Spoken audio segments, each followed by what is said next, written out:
Welcome, everyone. We are starting a new book. This book is the first in a long series you have probably heard called Nancy Drew. We are doing the first book, The Secret of the Old Clock. Let's begin. Chapter 1 The Lost Will.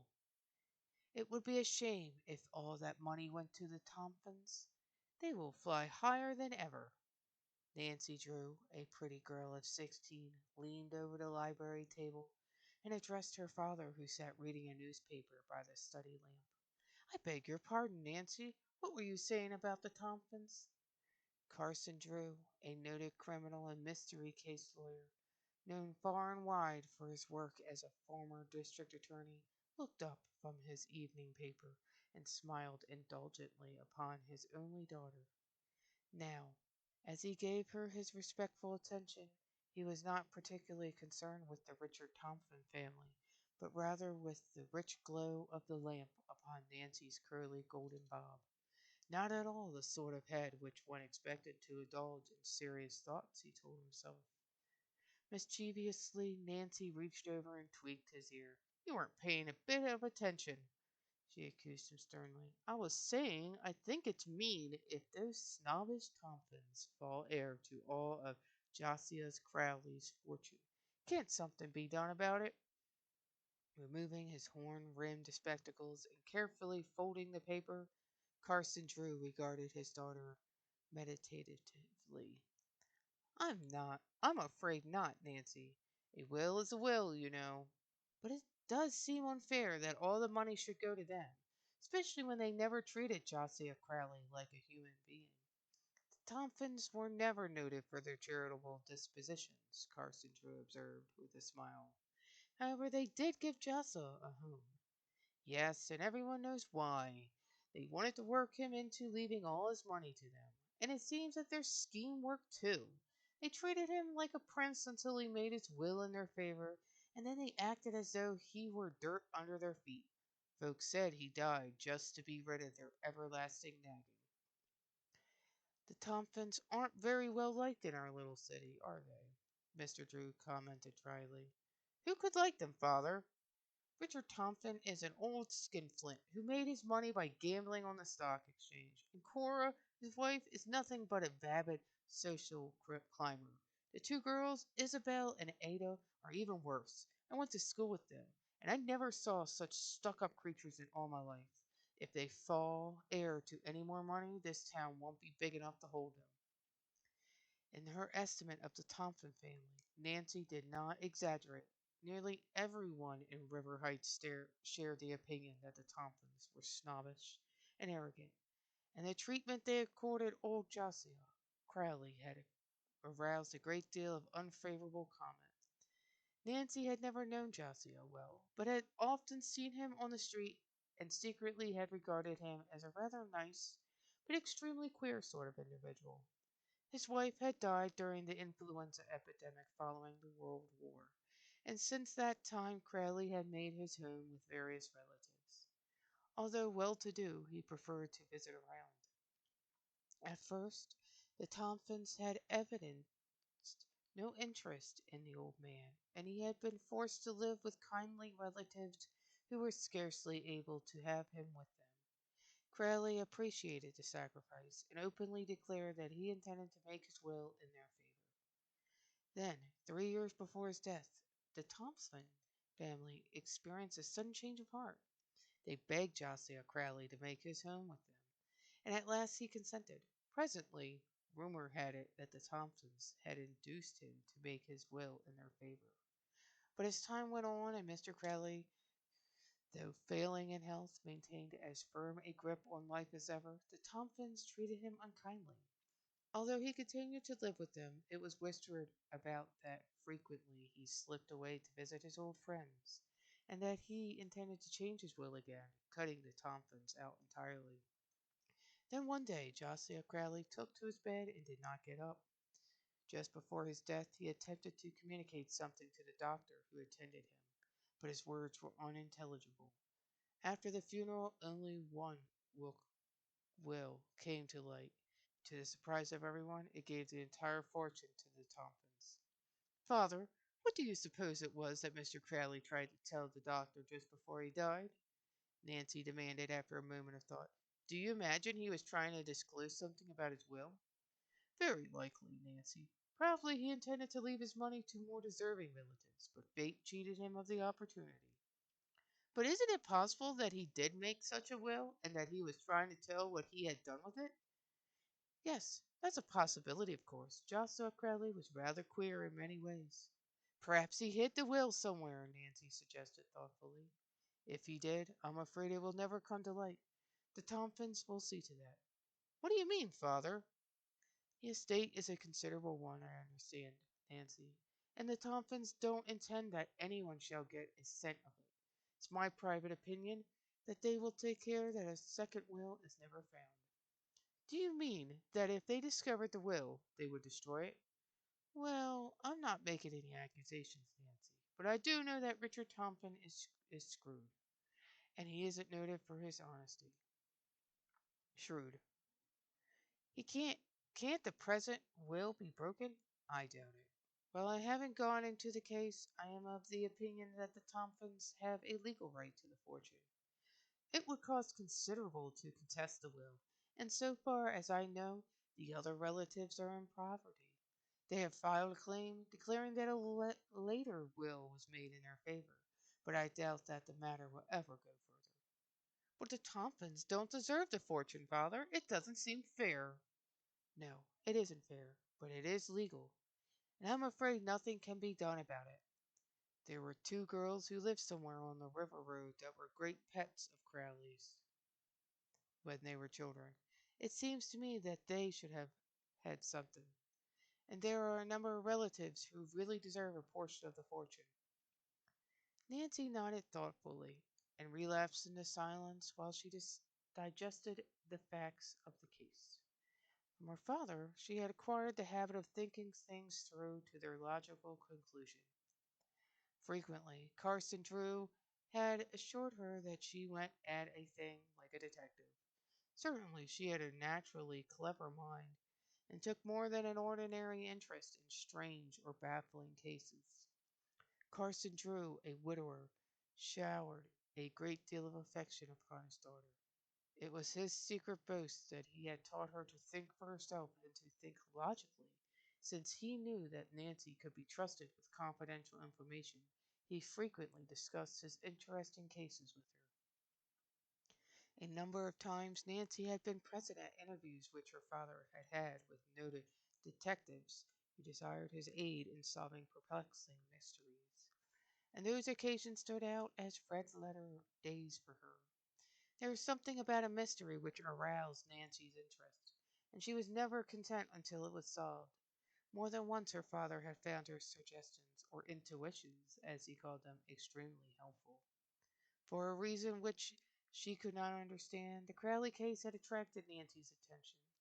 Although it had not fallen into her father's hands, she had a certain feeling that a mystery lurked behind it. Father, do you believe Josiah Crowley ever made a second will? Nancy demanded suddenly. You're a regular lawyer, the way you cross-examine me, Carson Chew protested, but with evident enjoyment. To tell you the truth, I don't know whether he ever made a second will or not. All I do know is that, but perhaps I shouldn't mention it since my information is not very definite. Go on, Nancy commanded impatiently. You're trying to tease me. Well, I do remember that one day, nearly a year ago, I was standing in the First National Bank when Crowley came in with Henry Walstead, not the attorney who specializes in wills and legal documents. Yes, well, as I was saying, they came into the bank together. I had no intention of listening to their conversation, but I couldn't help but hear that they were discussing a will. Crowley made an appointment to call at Ralstad's office the following day. That looks as though Mr. Crowley had made up his mind to write a new will, doesn't it? That was the thought which passed through my mind at the time. You say you overheard the conversation nearly a year ago, Nancy mused. That was nearly 2 years after Mr. Crowley had made the will in favor of the Thompsons, wasn't it? Yes, it's likely Crowley had made up his mind to change the will. I suspected he intended to cut the Thompsons out, but or not, whether or not he did, I have no way of knowing. Mr. Rolstead is an old friend of yours, isn't he? He is. An old friend and an old college classmate. Then why don't you ask him if he ever drew up a will for Mr. Crowley? That's rather a delicate question to ask, young lady. He may tell me it's none of my business. You know he won't. You're such a noted attorney that other lawyers feel flattered when you take an interest in their cases. Will you do it, please? Can't promise to blunder into his office and demand the information. Why this sudden interest in this case, Nancy? Oh, I don't know. A mystery always interests me, I guess. And it does seem to me that someone ought to help those poor relatives. You take after your old dad, I am afraid. But I'm curious to know what mystery you have discovered. If a will is missing, isn't that a mystery? If it is actually missing, yes. But it's possible that if Crowley ever wrote the will, he changed his mind and destroyed it. He was subject to sudden whims, you know. Anyhow, I'd like to learn more about the case if I can. Will you talk with Mr. Rolstead? You are persistent, Nancy, said Miss and Mr. Drew smiled. Well, I suppose I could invite him to take luncheon with me tomorrow. Oh, please do, Nancy interrupted eagerly. That would be a splendid opportunity to find out everything he knows about the will. All right, I'll try to do it. But I warn you not to expect startling news. Carson Drew glanced at his watch. Why, it's nearly midnight, Nancy. We've been discussing this case for over an hour. Better run off to bed now and forget the Tompkins. All right, Nancy agreed, somewhat reluctantly. Don't forget your promise tomorrow at luncheon. Long after his daughter had retired, Carson Drew sat by the fire. At least he, too, arose. It wouldn't surprise me if Nancy has stumbled upon a real mystery, he told himself as he snapped out the electric light and turned toward the stairway. Perhaps I shouldn't encourage her to dig into it, but after all, it's in a good cause. We are on chapter 2, A Chance Meeting. Don't forget your luncheon engagement with Mr. Rolstead, Nancy Drew reminded her father the next morning at the breakfast table. I'll telephone him the first thing after I reach my office, Carson Drew promised. But again, I warn you not to anticipate startling news. I won't, Father, Nancy laughed. But if I could happen to learn something which has a bearing on the missing will, I won't be exactly disappointed. What are your plans for the day, Nancy? Oh, nothing special. I thought I would do a little shopping this morning, and I'm invited to a party one of the girls is giving in the afternoon. Then you are too busy to take luncheon with me. Oh, Father, you know I've just been dying for an invitation, Nancy declared, her eyes dancing. I'm so anxious to learn something about that will. All right, if you have time, drop in at my office about 12:30. Mr. Rolstead may not accept my invitation, but if he does, I'll try to find out something about Josiah Crowley. Of course, I don't need to warn you not to appear too eager for information. I'll let you do all the talking, Nancy told him. I'll just keep my ears open.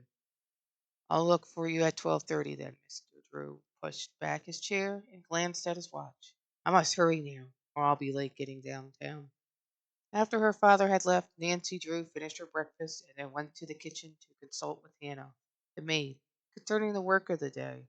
Although only 16, Nancy was unusually capable, and under her skillful direction everything ran smoothly in the Drew household.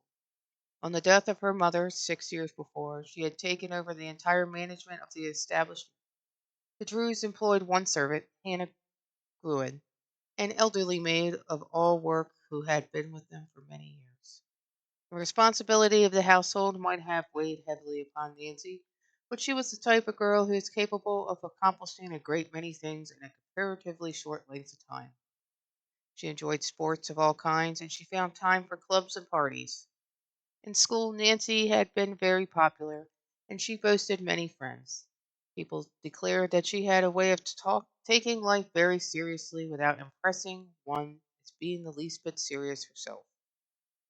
While at school, Nancy had made one particular chum, Helen Corning, of whom we shall hear more later. She had also made two enemies, the Tompkins sisters.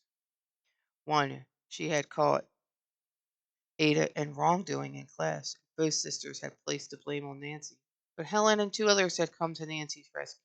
Since that time, Ada and Isabel had been more hateful to Nancy than ever. "I'll not be back for luncheon today," Nancy told Hannah as she prepared to leave the house. "I have made out the dinner menu and ordered the groceries, so I guess you won't need me for a few hours." Leaving the house, she went to the garage where she kept her automobile. It was a shining new blue roadster, the birthday gift of her father. Quickly backing the automobile to the street, she set off for the shopping district. She drove swiftly down the boulevard and, upon reaching the more congested streets, wormed her way skillfully through heavy traffic. Entering a department store, she made a number of small purchases on the main floor and then went directly to the wearing apparel section, as it was her intention to purchase a frock suitable for the afternoon party to which she had been invited. Usually, Nancy found the service excellent, but this morning was an especially busy one, and an extra rush of customers had temporarily overwhelmed the sales force. She did not mind waiting her turn, but quietly sat down in a convenient chair and glanced about with interest. After a time, her attention was attracted towards the two girls who, like herself, were waiting for an available saleswoman, but less patiently. Instantly, Nancy recognized them as Ada and Isabel Thompson. They were remonstrating with the floor manager, and their voices carried so far that she could not help hearing what they said. "We've been standing here nearly 10 minutes," Ada said petulantly. "Send a saleswoman to us immediately." "I am afraid I can't," the floor manager said regretfully. "There are a number of others ahead of you, an extra rush of customers." "Perhaps you don't know who we are," Ada interrupted rudely. "Indeed, I do," the floor manager told her with a trace of weariness. "I will have a saleswoman here in a few minutes, if you will only wait." "We're not accustomed to waiting," Isabel Thompson told him icily. "Such service!" Ada chimed in. "Do you realize that my father owns stock in this store? If we report your conduct to him, he could have you discharged." "I'm sorry," the harassed floor manager apologized. "But it is a rule of the store. You must await your turn." Ada tossed her head, and her dark eyes flashed angrily. In spite of the expensive clothes she wore, she was anything but attractive, for she was tall and slender to the point of being termed skinny. Now that her face was distorted with anger, she was positively ugly. Isabel, who was the pride of the Thompson family, was rather pretty in a vamped sort of way, but Nancy Drew thought that her face lacked character. She had acquired an artificial manner of speaking which was both irritating and amusing. It was her mother's ambition that some day she marry into a wealthy family, and every opportunity was given her for a brilliant match. The two sisters were older than Nancy, but had been in her class at school. She had found them stupid as well as arrogant. They had never been popular with their classmates and had boasted few friends. Now, as they turned from the floor manager and saw her for the first time, Nancy bowed. Isabel coldly returned the bow, but did not speak a word of greeting. Ada gave no indication that she had even noticed her. "Snobs," Nancy told herself. "The next time I won't even bother to speak to them." At that moment, a saleswoman hurried toward the Thompson girls, and at once they began to shower abuse upon her for her failure to wait upon them sooner. Nancy watched them curiously as they examined the gowns which the saleswoman brought out for their approval. Evidently, Isabel and Ada were in an unpleasant frame of mind, for they tossed aside beautiful creations of lace and chiffon with scarcely a second glance. They found fault with everything. "Very chic gown," the saleswoman told them hopefully, as she displayed an attractive dress. "It is a Paris model, and arrived this morning." Ada picked it up, gave it one careless glance, and then tossed it into a chair. The gown slipped to the floor in a crumpled mass, and to the horror of the saleswoman, Ada stepped on it as she turned to examine another dress. In disgust, Nancy moved away and began to examine a rack of dresses in another part of the room. Presently, as she wandered back, she saw that Ada and Isabel were leaving without having made a purchase. As they swept past, Ada brushed against her. Instead of apologizing, she wheeled and surveyed Nancy coldly. Do watch where you're going, she said tartly. Nancy stifled a sharp retort and made no reply. Not without amusement, she watched the Tompkins sisters as they flounced to the elevator. I don't wonder that people say such mean things about them, Nancy told herself. Her thoughts were cut short as a saleswoman offered her services. It was the same girl who had waited upon the Tompkins sisters. Nancy quickly selected a party frock of blue crepe, which matched her eyes, and went to the fitting room to try it on. It's a real pleasure to serve you, Miss Drew, the saleswoman assured her when they were alone. But how I dread to see the Tompkins sisters come into the store. They are so unreasonable. Ada and Isabel aren't very popular, Nancy agreed. They seem to think their word is law. The saleswoman sighed.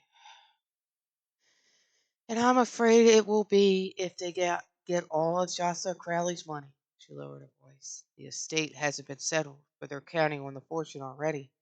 I heard Miss Ada say to her sister, "Oh, I guess we'll get all of old Crowley's fortune as soon as the lawyer stops squabbling." But it's my opinion the Tompkins are mightily worried for fear somebody will show up with a later will, which may do them out of most of it. Nancy was far too wise to engage in gossip with the saleswoman, for she could not tell how far anything she might say would be carried. She was interested in the information. The fact that the Tompkins were worried indicated to her that they were of the opinion that Joshua Crowley had made a second will. Evidently, they were somewhat disturbed by the claims of the other relatives. Ordering the frock which she had purchased sent to her home, Nancy glanced at her watch and saw that it was after 12 o'clock. I must hurry or I'll be late in meeting father, she thought, and left the store. She drove directly to her father's office, and although a few minutes ahead of the appointed time, found that he was ready to leave. What luck, father? Nancy demanded eagerly when they were alone in the inner office. Did Mr. Rolstead promise to take luncheon with you? Yes. We are to meet him at the Royal Hotel in 10 minutes. Do you still think I could quiz him about the Crowley will? Oh, I'm more than ever interested in the case, father. I can't tell you why, but I just seem to know that Joshua Crowley made a second will. Well, your intuitions are frequently correct, Nancy, Mr. Drew smiled. So I'll do my best to find out what Mr. Rolstead knows about the case. However, I must warn you not to appear too eager for information, or he may suspect we have a dark motive behind the luncheon invitation. I'll be careful, Nancy laughed. The Royal Hotel was located less than a block away, and Nancy and her father quickly walked the distance. As they entered the lobby, they found Mr. Rolstead there ahead of them. Carson Drew introduced his daughter, and the three made their way to the dining room where a table had been reserved for them. At first, the conversation centered about a variety of subjects. As the luncheon progressed, the two lawyers began to talk enthusiastically of their college days together and finally of their professions. Nancy began to fear that the subject of the Crowley estate never would be brought up.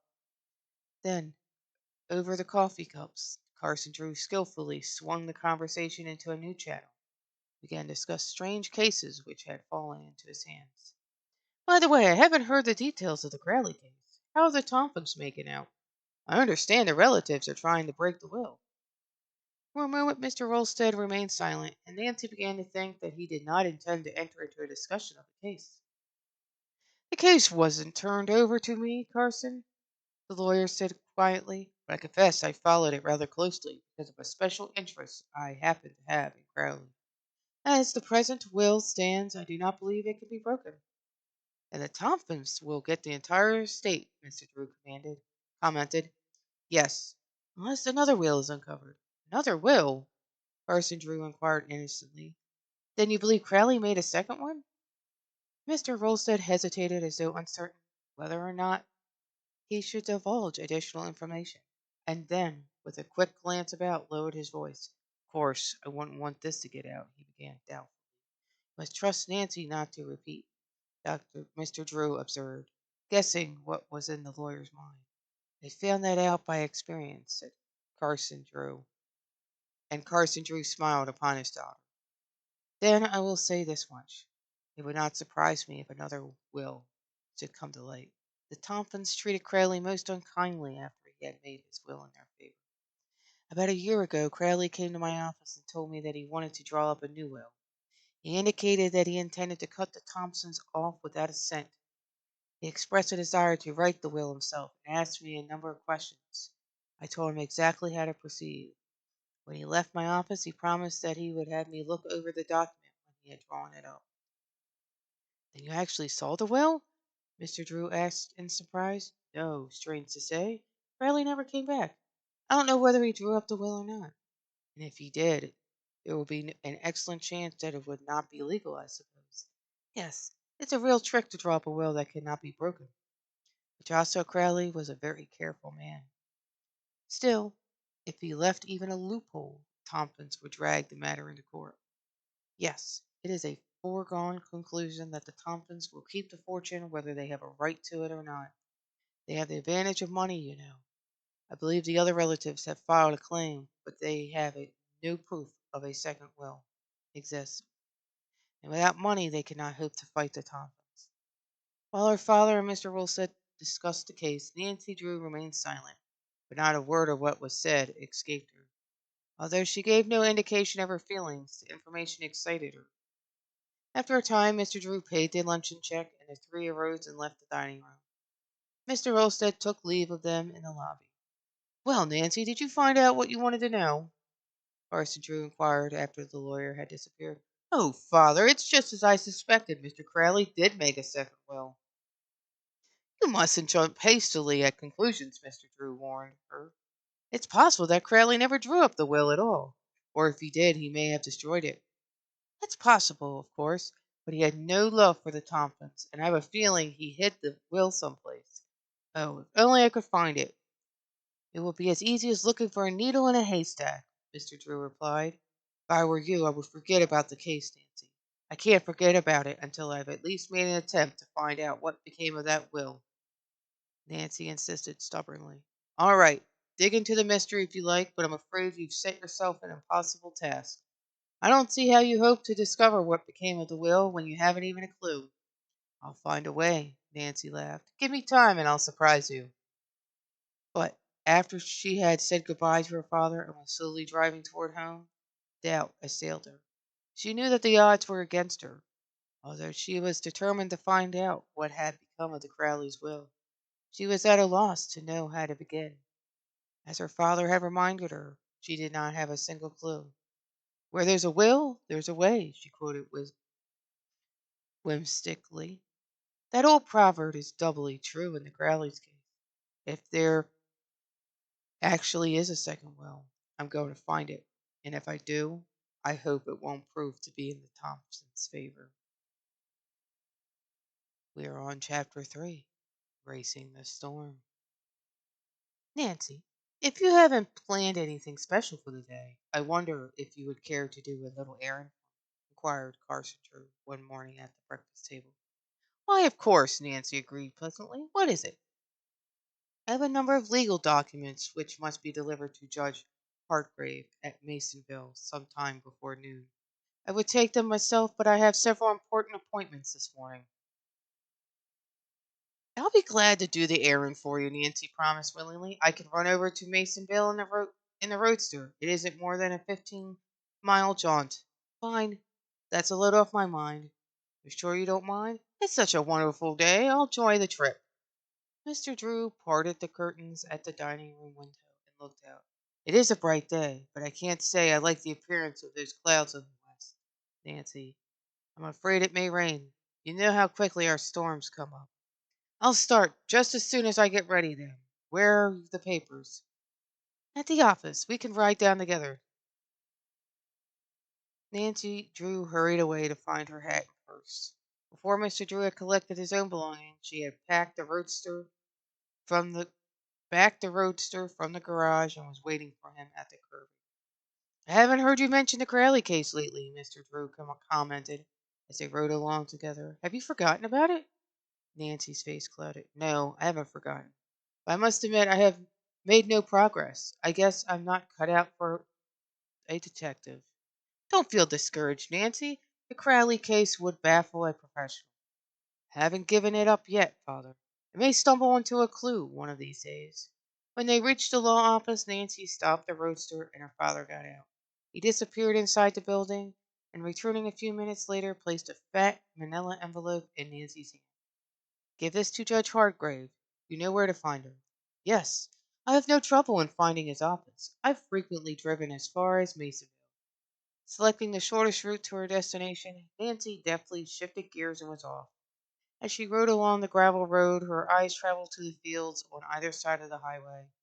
Like a true daughter of the Middle West, Nancy Drew took pride in the fertility of her state and saw beauty in a crop of waving green corn, as well as in the rolling hills and the expanse of prairie land.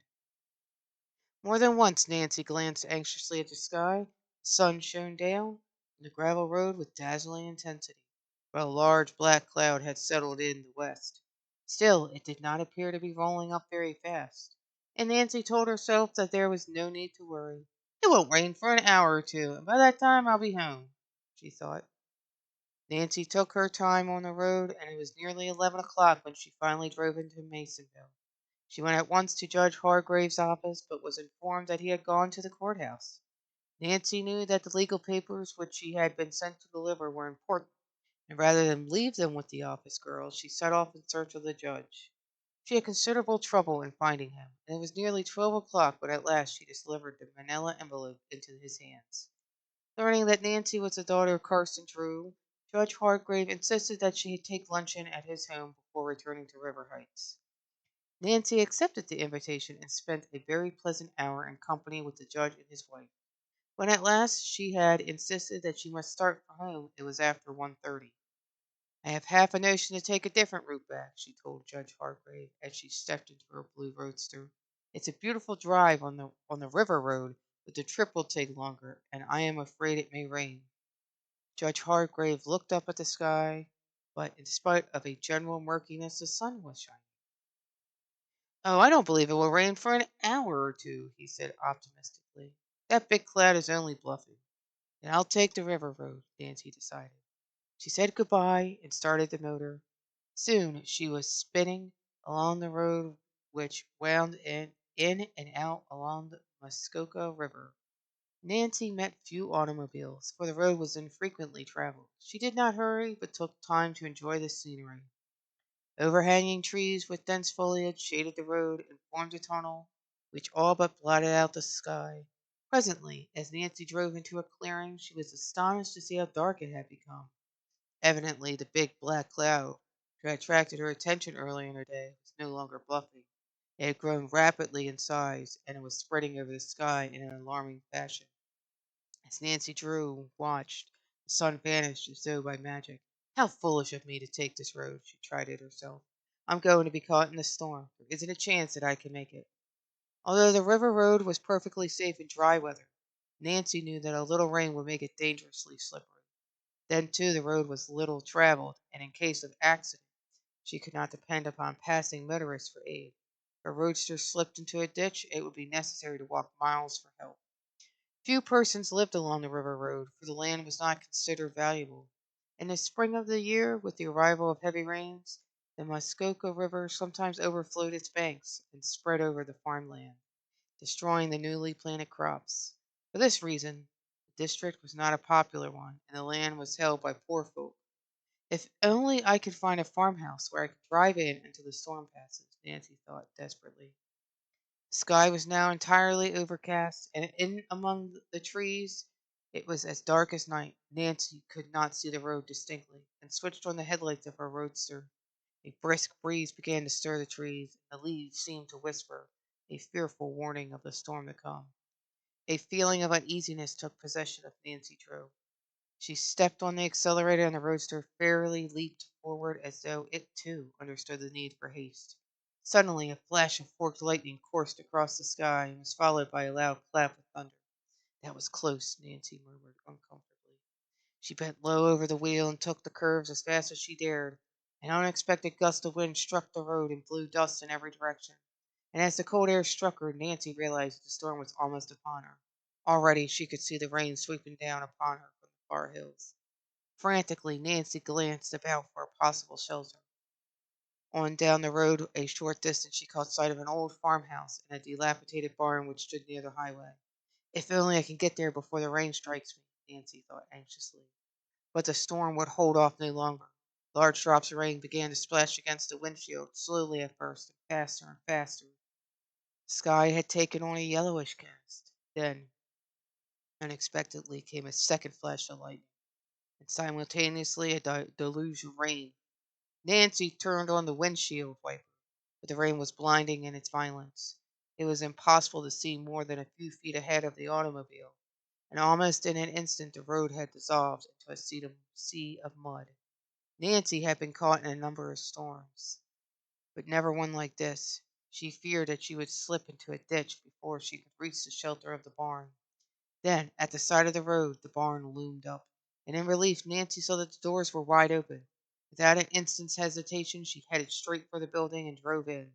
Safely inside, she turned off the motor and the lights, and with a sigh of relief sank back against the cushions.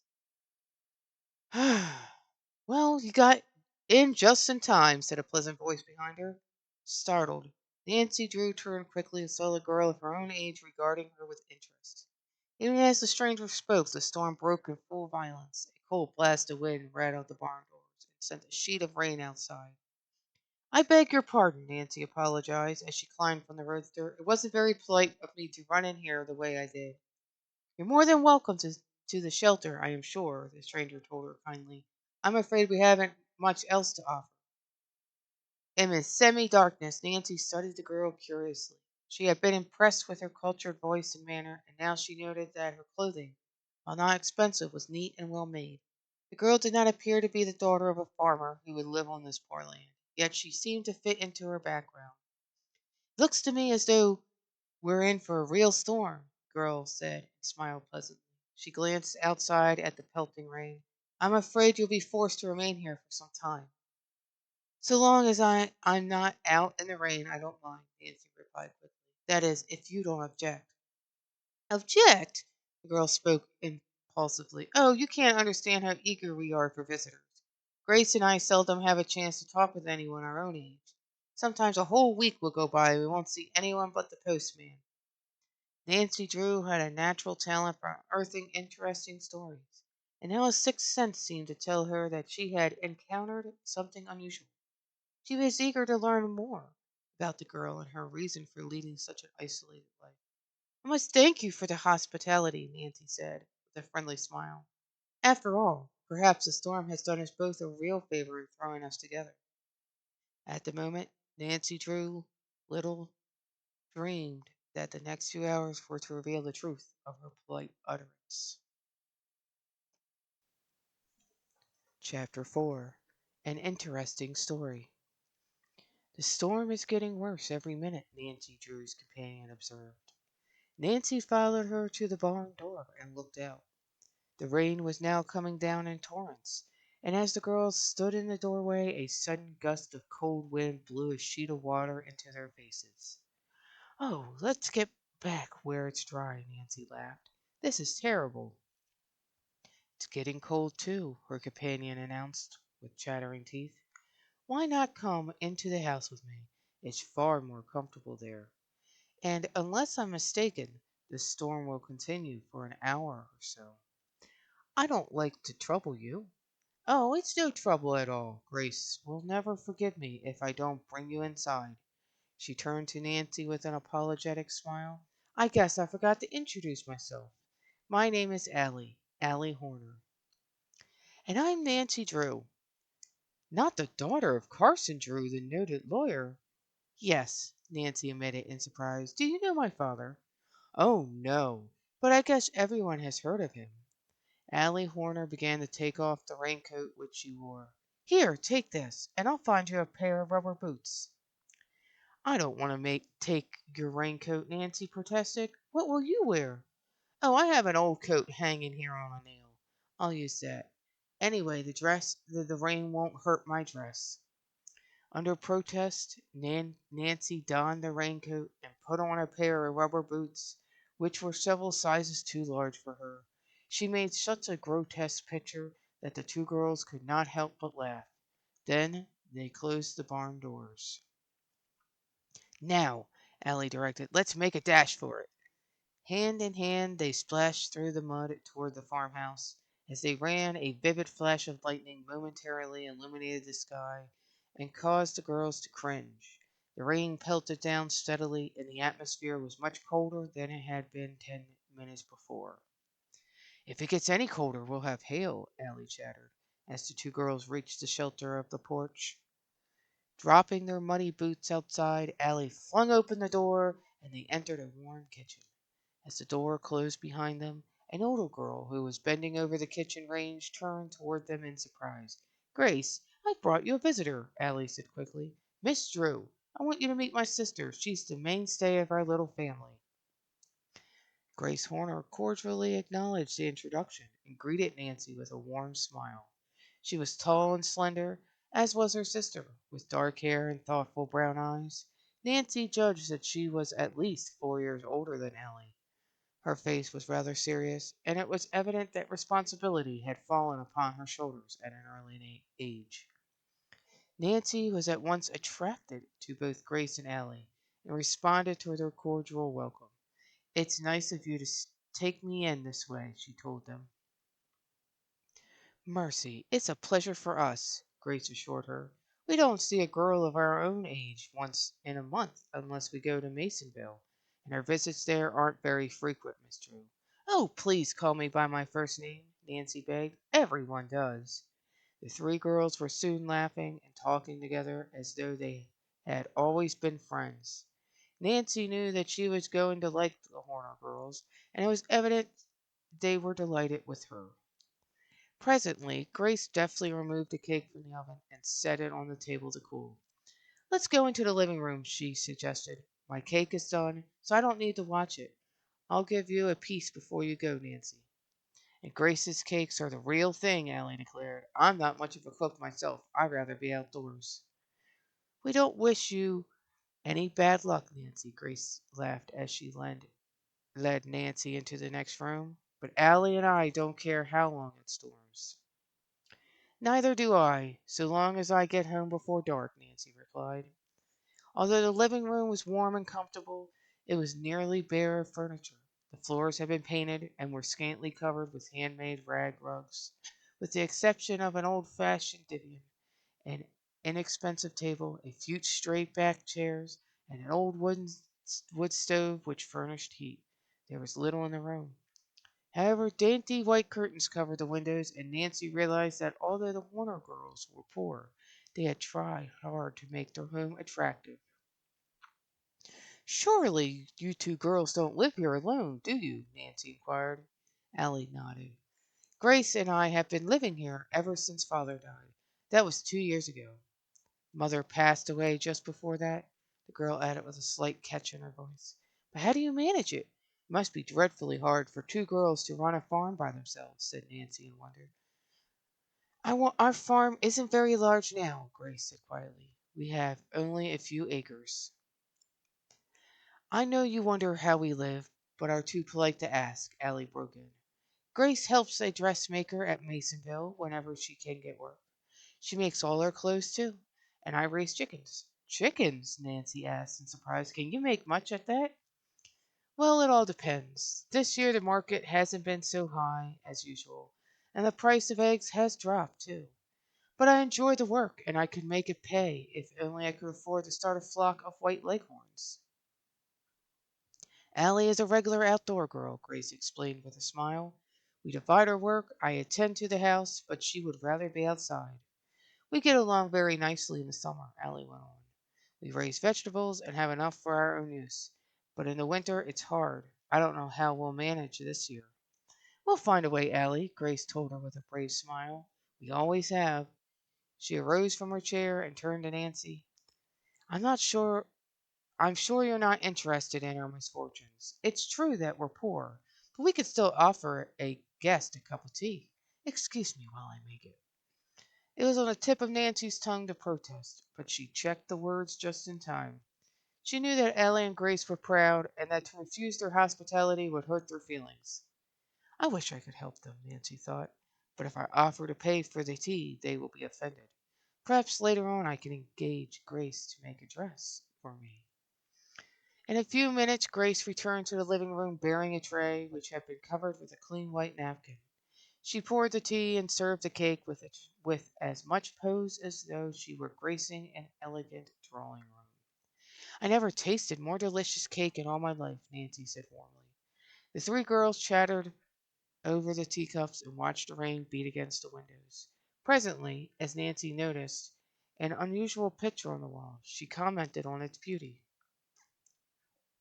Uncle Joshua gave it to us, Allie told her. If he were only alive now, things would be different. At the mention of the name, Nancy started. Could it be that Allie referred to Joshua Crowley? It was very unlikely, she decided. Yet only the week before, her father had told her that there were two girls living on the river road who should have figured in the will. The relationship would be worth investigating, Nancy told herself. Then your uncle is dead? She inquired sympathetically. Joshua Crowley wasn't really our uncle, Grace replied, but we loved him as much as though he were a relative. Her voice broke, and for a moment she could not go on. He lived next door to us. That was when mother and father were alive. All of our misfortunes seemed to come at once. He was the dearest man you ever saw, Allie added, taking up the story. Some people thought him queer, but you never minded his peculiar ways after you knew him. He was so good and kind to us. We were neighbors for years until the Thompsons induced him to live with them. After that, everything was changed. But he never liked it with the Tompkins, Grace declared. They were kind to him, and he used to sneak off to visit us. Didn't he, Ellie? Yes. He often said that we seemed like his own children. He brought us so many nice gifts. We loved him for himself and not his money. But after our parents died, he hinted that he intended to see to it that we never came to want. I remember the very last day we ever saw him alive, he told us that he intended to mention us in the will. I have planned a big surprise for you girls. You'll see it in my will. Those were his very words. And then the Tompkins got everything, Grace said somewhat bitterly. It isn't that we were expecting any of the money, but it does seem unfair that the entire fortune should go to them. They never cared a snap of their fingers for Uncle Joshua, and I don't believe he intended to leave his money to them. Perhaps you were mentioned in the will. They say can't be found, Nancy suggested. Grace and Allie exchanged significant glances and gravely nodded. That's just what we think, Allie announced. Can't something be done about it? It seems only fair that you should have your inheritance. I'm afraid there's nothing we can do, Grace said doubtfully. You see, although we are certain a will was made in our favor, we have no actual proof. We haven't enough money to fight the case. The Thompsons ought to do something for you girls. The Thompsons, Allie laughed scornfully, they wouldn't give us a cent. For some time, Allie and Grace Horner talked to Joseph Crowley in his queer ways. To Nancy, it was evident that the girls had loved the old man a great deal. Presently, as the rain ceased and the sun threatened to break through the clouds, Nancy rose to leave. Your story has interested me a great deal, she assured the Horner girls. It's possible my father could do something to help you. He is a lawyer, you know. Oh, we weren't asking for help, Grace interposed quickly. I don't know why we happened to tell you so much. I'm glad that you did, and if I can, I want to help you. If my father asks you to come to his office in River Heights, will you do it? Why, yes, I suppose so, Grace admitted slowly. But we have told you about everything we know concerning the will. My father is a wonder at unearthing hidden facts, Nancy declared. It's kind of you to tell your father about our case, Allie broke in. We'd be so grateful if something could be done. We don't want a cent that doesn't belong to us, but it does seem as though we should have received a small inheritance. Don't build up your hopes until after I've talked with my father, Nancy advised them as she turned toward the door. If anything can be done, I promise I'll let you know. Chapter 5. A Conference. Although the rain was no longer falling, the river road was a sea of mud, and before Nancy Drew started for home, the Horner girls insisted on helping her put chains on the rear wheels of the roadster. You'll never make it to the gravel unless you do, Grace advised her. The river road is terribly slippery in wet weather. You're sure you want to attempt it? We love to have you stay with us until tomorrow. Oh, I'll have only 2 miles to go before I strike gravel, Nancy returned. I'll make it all right. But before I go, I do wish you would let me pay for all the trouble I have caused you. We couldn't think of accepting money, Grace said quietly. It's been fun having you here, Allie added. At last, after thanking the Horner sisters for their hospitality, Nancy told them goodbye. Allie and Grace watched her until she had backed the roadster from the barn and was safely on the road. You're taking a big chance in this mud, called out Allie after her. If you have any trouble, come back here, Grace added. That is, if you can get back. Don't skid into a tree or into a ditch. That would be worse. What are you trying to do? Make me nervous? Demanded Nancy, but with a smile on her face. No, we only want to see you get home safely, answered Grace. And by that time the car was so far on its way no more could be said. Once on her way, Nancy had little trouble, for she was a skillful driver. The mud was heavy, but although the roadster slipped about, she managed to keep it in the road. Nevertheless, she was relieved when at last she reached the main graveled highway. I'll stop at Father's office, she decided as she drove into River Heights. I want to tell him about my adventure right away. She parked the car and surveyed it rather ruefully as she climbed out.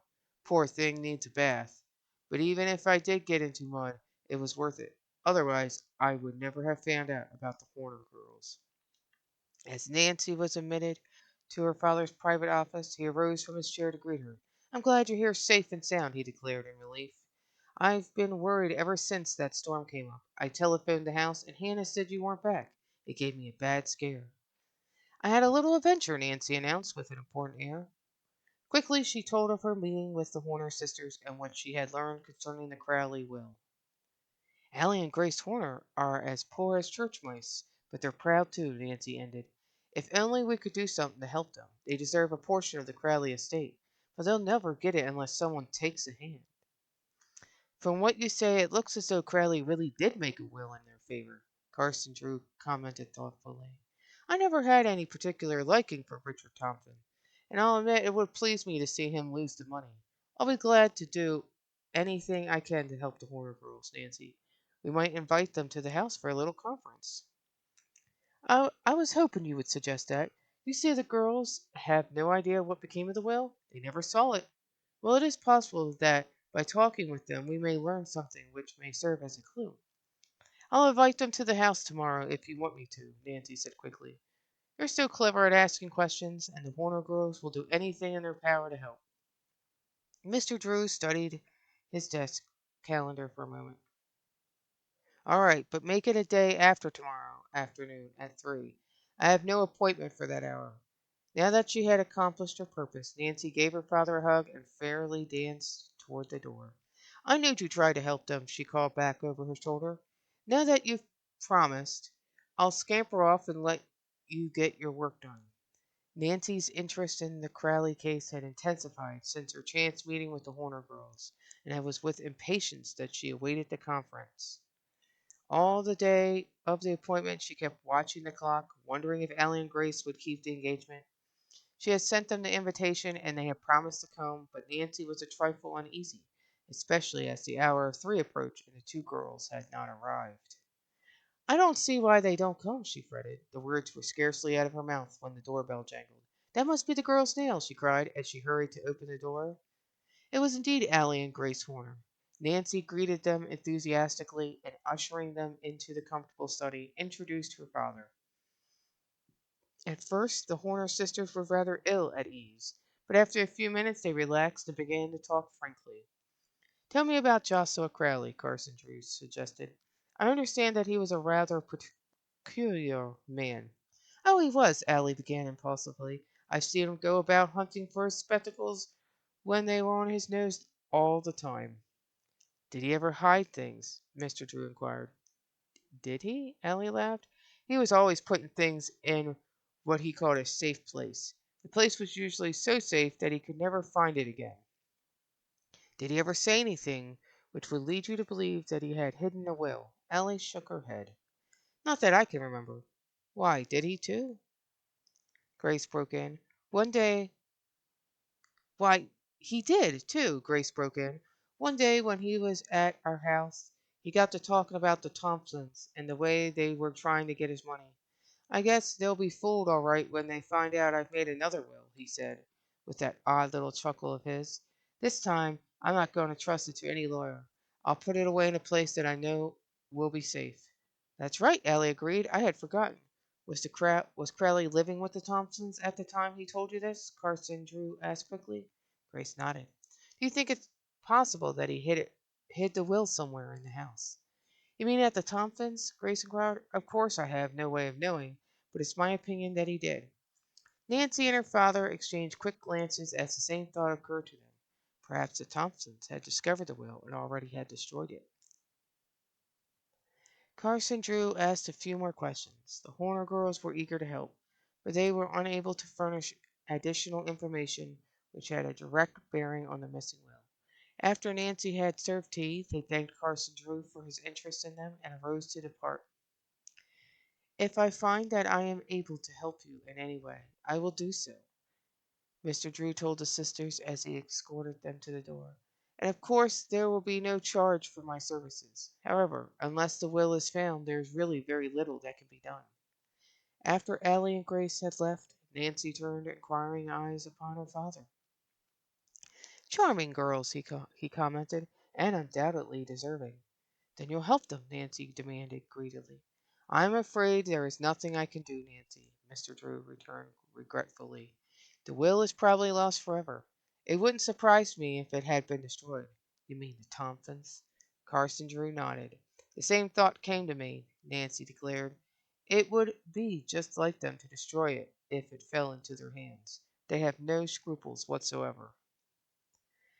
Of course, we have no proof the Thompsons did away with the will, Nancy. It would be very unwise to suggest such a thing to the Horner girls.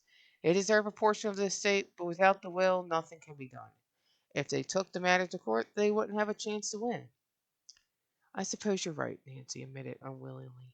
But while she dropped the subject for the time being, Nancy Drew did not forget the Horner sisters. She continued to hope that by some queer twist of fate they would come into their rightful inheritance. If the will has been destroyed, I don't see how anyone can help them, she told herself rather unhappily. But until I'm sure of it, I'm not going to give up. She squared her shoulders with determination. I'll find some way to discover what became of the will. Chapter 6. An Unpleasant Encounter. In spite of Nancy Drew's firm decision to assist the Horner girls, the days slipped by, and try as she would, she could think of no way to discover whether or not the missing Crowley will had fallen into the hands of the Tompkins. Although she seldom discussed the case with her father, he knew that she was troubled. You're worrying about the Horner girls, he observed one day. I'm afraid you're taking their misfortunes too seriously. There's nothing you can do without the will, and you had best forget about it. Why, you've scarcely been out of the house since the Horner girls were here. Go shopping or anything to take your mind from the subject. I have been thinking about Allie and Grace, Nancy admitted with a rueful smile. I was so sure I could do something for them. Give your mind a rest, and perhaps you'll have an inspiration, Mr. Drew encouraged her kindly. All right, I'll take your advice and go shopping, though I really haven't a thing to buy. The fresh air will do me good, I suppose. After luncheon, Nancy left the house and made her way toward the business section of River Heights. The walk was a long one, but she took it at a brisk pace. Nancy naturally was athletic, and as she swung along more than one passerby turned to look after her in admiration. After window shopping for a time, she wandered into a department store more from curiosity than because she had anything to buy. She moved about aimlessly, gazing at whatever struck her fancy. Suddenly, Nancy's attention centered upon two girls who were hurrying down the aisle ahead of her. She stopped short and stared. Though their backs were turned, she had recognized them. Ada and Isabel Thompson. I'm sure I don't want to tag them around. I'll just slip down another aisle. But Nancy Drew never carried the thought into action. for at that very moment she saw Ada brush carelessly against a counter of expensive vases. As her sleeve caught, a large, fragile bowl was swept to the floor. In horror, Nancy heard the crash and saw the bowl break into a dozen pieces. As Ada looked down upon the wreckage, a slight flush mounted to her cheeks. Then, with a toss of her head, she started to move on. Miss, I am afraid I must ask you to pay for the bowl, a saleswoman interposed politely. Ada wheeled angrily and stared at the saleswoman insolently. I will not pay for it, she snapped. I didn't break it. But, miss, I saw you knock it off the counter, the saleswoman protested. By this time, the floor manager had arrived upon the scene, and a number of shoppers had gathered about Ada and the salesgirl. Nancy likewise drew closer. This impudent girl claims I broke a vase, Ada stormed, addressing the floor manager. I wasn't even near the counter at the time. However, I did see her knock it to the floor herself. Isn't that so, Isabel? Solemnly, Isabel agreed to the untruth. The floor manager looked doubtfully from the Thompson sisters to the saleswoman. He realized that it would be a serious error to accuse well-to-do customers falsely, and for that reason he was inclined to give the Thompson girls the benefit of the doubt.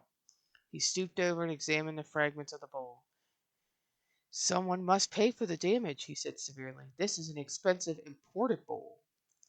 Then let your clerk pay for it out of her salary, Ada retorted. If she hadn't been so stupid, she wouldn't have been broken the vase. The saleswoman was too bewildered to take her own part, and Nancy saw that the floor manager was in a dilemma. As she sensed that he was about to exonerate Ada from all blame, she stepped forward. You must be mistaken, Miss Thompson, she said quietly. I am certain the saleswoman did not break the bowl, for I saw the accident myself. What business have you to interfere? Ada demanded harshly, wheeling upon Nancy. Perhaps it isn't my business, but I can't permit you to accuse this girl of something she didn't do. You saw the accident, miss? The floor manager questioned. Yes. As Miss Thompson walked by the counter, her sleeve caught on the vase. It isn't true, Ada snapped. But I'm tired of this silly argument. How much do you want for your vase? The floor manager studied a price list. $50. What? Ada fairly screamed. You want $50 for that old bowl? I'll never pay it. The vase was imported from Italy, miss, and I'm afraid you must pay the price asked. Do you know who I am? Ada inquired loftily. I think everyone in the city knows about the Richard Tompkins. The manager returned wearily. My father owns.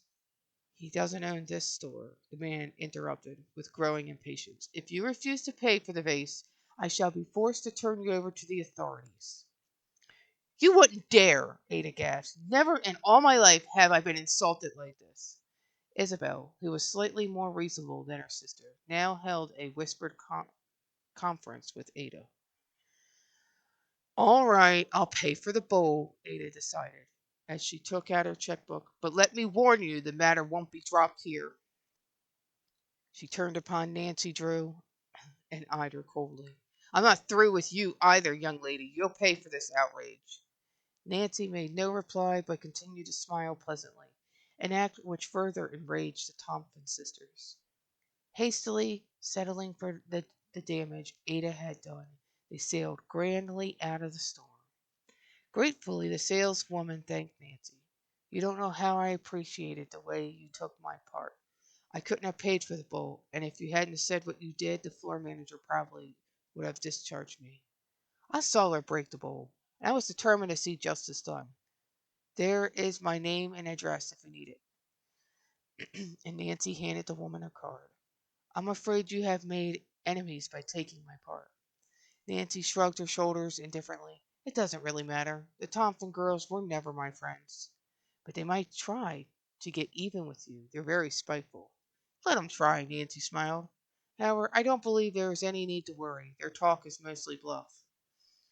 Lightly, Nancy Drew dismissed the subject, and as she found she was being regarded with curiosity and admiration by those who had witnessed the scene, left the store.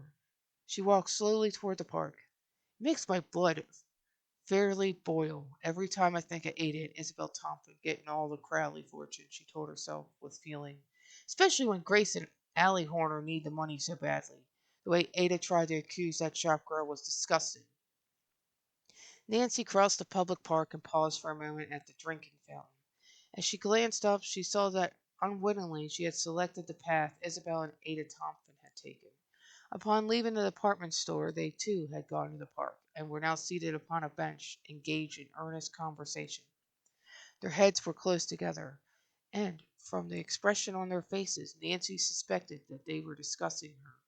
Unless she retraced her steps, it would be necessary to pass directly in front of them. If they see me, they are certain to say something mean, Nancy thought. And if they do, I'll be sure to lose my temper. I know.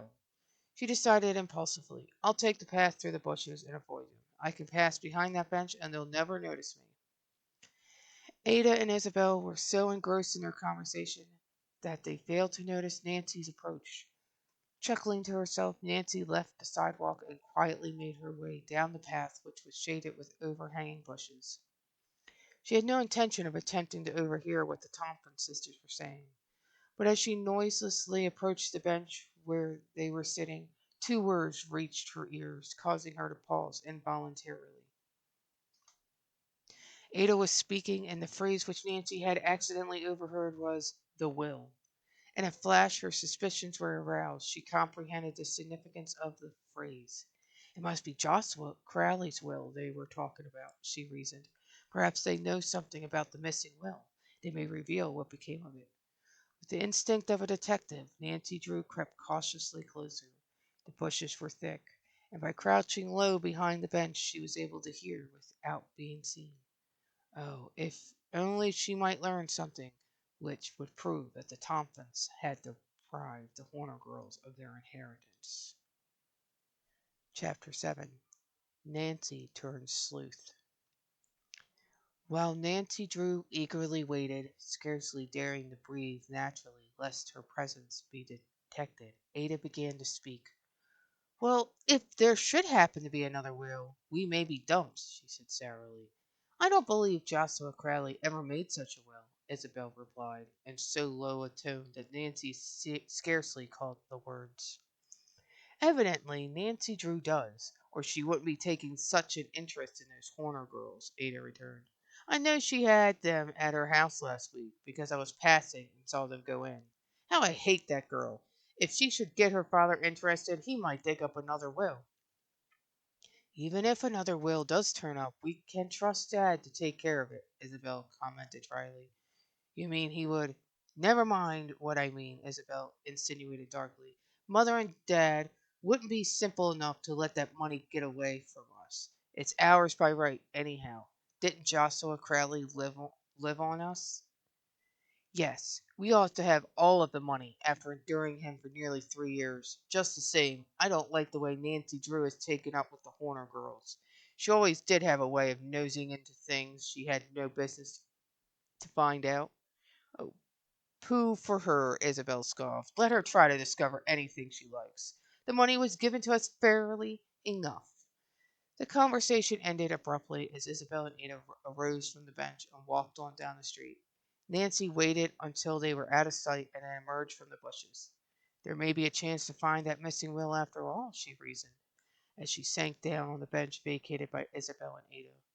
Nancy had always been convinced that Joshua Crowley had made a second will.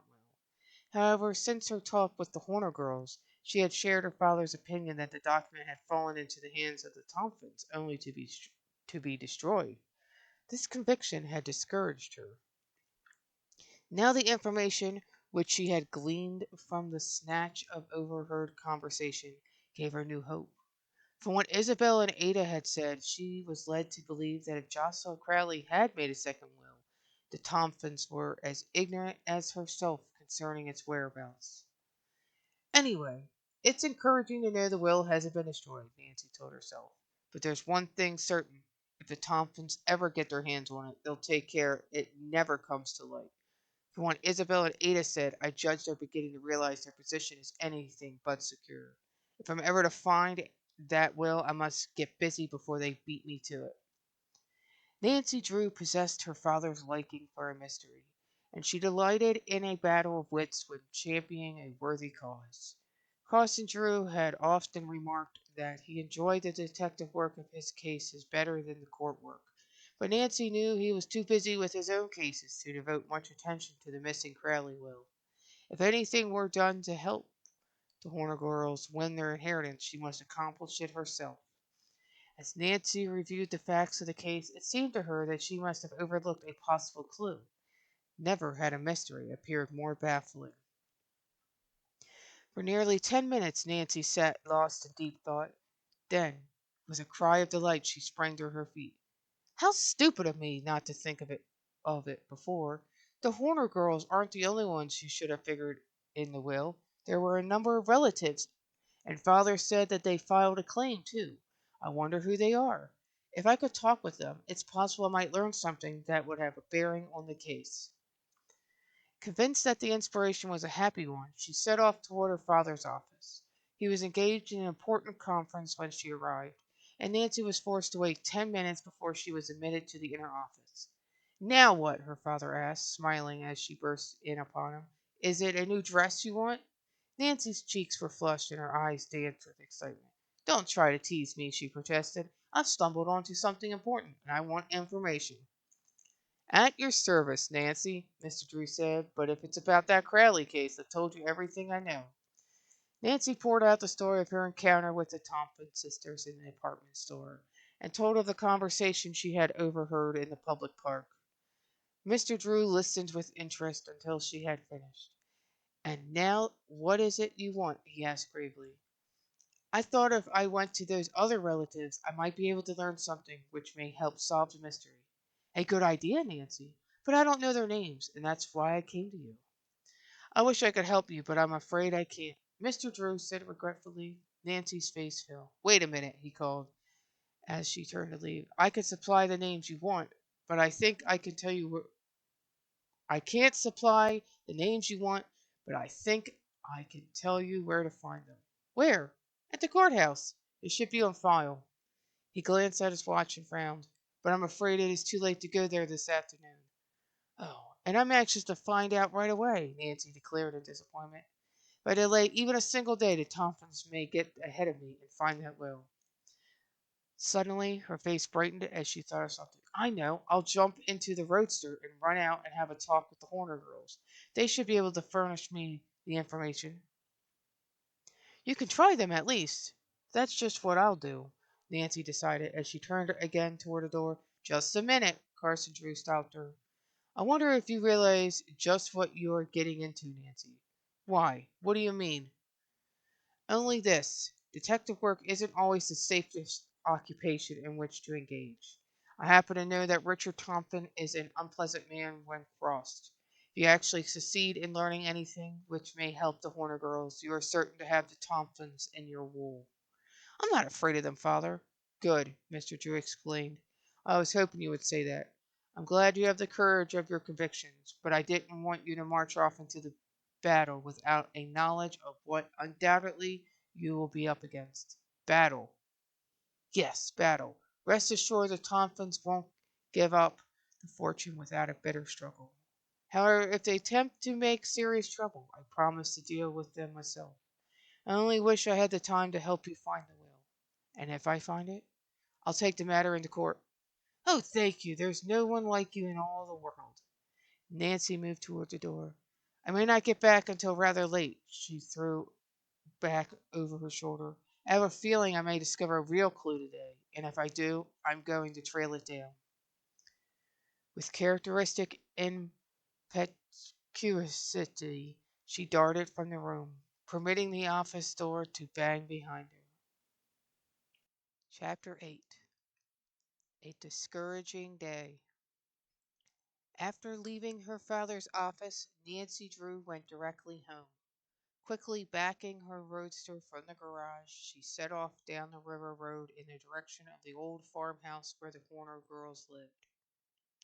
Before leaving the main highway, Nancy glanced anxiously at the sky and was relieved that no clouds were visible.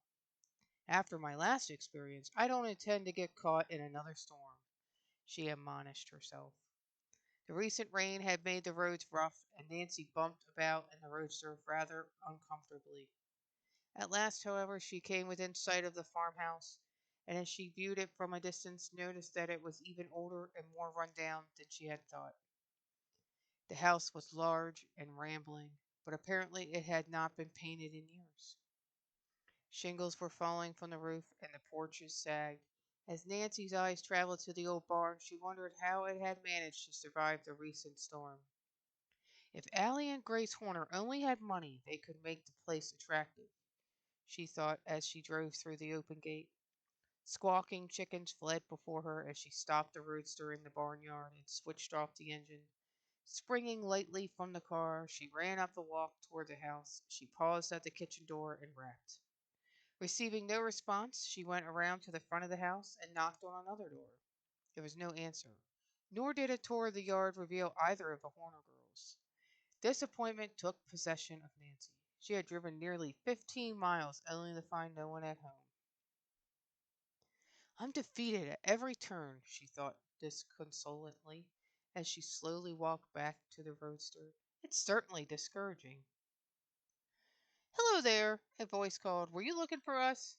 The shouted greeting reached Nancy as she prepared to step into the roadster. One foot on the running board, she turned her head and saw the Horner girls hurrying toward her from the direction of the barn.